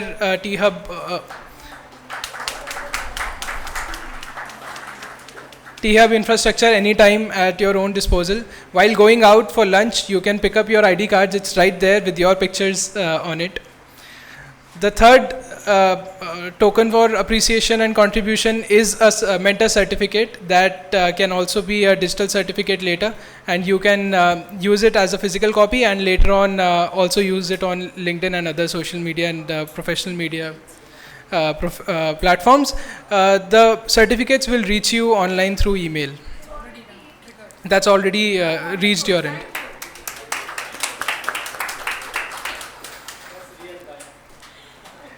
And to put things on black and white, we have also extended a letter of engagement to all the mentors, which would have already reached you. So these are certain things that we really wanted our mentors to have, which was missing earlier, but we really wanted our mentors to feel related to THub, and this is the first step that we have taken, and we will continue to take such steps in the future as well. Thank you so much for your contribution, mentors, and coming here today. And we can move on for lunch. I think it's time. And while going out, we have our badges. Please pick your badges according to. And right before lunch, Dhruti will come on the stage for a brief vote of thanks. Thank you. Good afternoon, everyone. We've had a truly wonderful meeting. I'm sure you'll agree with me. I'd like to start thanking the mentors who are present here today for taking the time and joining us in person. Considering our invite, and they've all come from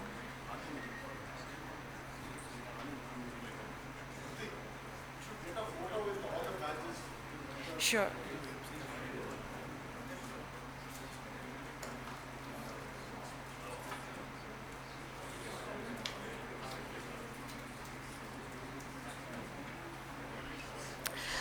May I just take a minute of your time? I'd like to invite Mr. Bhanuvarla Reddy to share his thoughts on mentoring. He's been mentoring THub startups. One of them you've seen on record. Rinku Shah was his mentee. Bhanu, please join us. Nobody clapped me at the time, actually. So please do that. In fact, I was asking, Sriram and everybody, yaar, wo ladki baat kar rahi thi, koi dekhe hi nahi. So this is actually what is actually happening to all the mentors. But I'm very happy, MS Garu, that you have been calling and getting this done, actually organized to everybody. And I'm really proud to, of course, our Dronacharya, Sanjay ji is here. Sanjay Saab, you are our Dronacharya. And mentor ka mentor hai, baap hai. So he's always across to him. In fact, we all go to him actually whenever we need any help or anything we require here. Funny, I can see wonderful people here, who have been guiding, helping us in all the way through actually. I'm sure one point which I really liked is the mentors meeting together is very important. This is one, whoever raised that point is one of the best points that I write today. Because we need to understand each other ourselves to, what is actually happening around, all of a sudden we come and meet, it doesn't make sense to all of us, so we should come and meet. And I'm sure whenever I did actually, you can do anything to your company, when I took a company for IPO, it was under my disposal, I could do everything for across. In fact, when I go and do for somebody else, I really get scared. Actually, I go and do a lot of research work actually. In fact, I can get 5 doctorates by now actually, by what doing. I don't know, nobody is giving me, but I definitely should get a doctorate because I go and Google everything. In fact, today for a meeting coming here, I was flying down from Bengaluru, and I actually was Google searching what actually mentorship should do actually. And I was wondering about that because this is a place, in fact, people all talk about, I went to College of Military Engineering one day in Dehradun, and they said, this is a place where Dronacharya, gave all the training program to Arjuna and all those people actually. I'm sure this is the place for THub where people can learn and do it. MS Garu, thank you so much. We'll do a wonderful work. Let's see, somebody challenged unicorns have not come today. We'll get all the cons today. Okay, that's all. Good luck, all the best to you. Thank you so much once again. Thank you, Bhanu.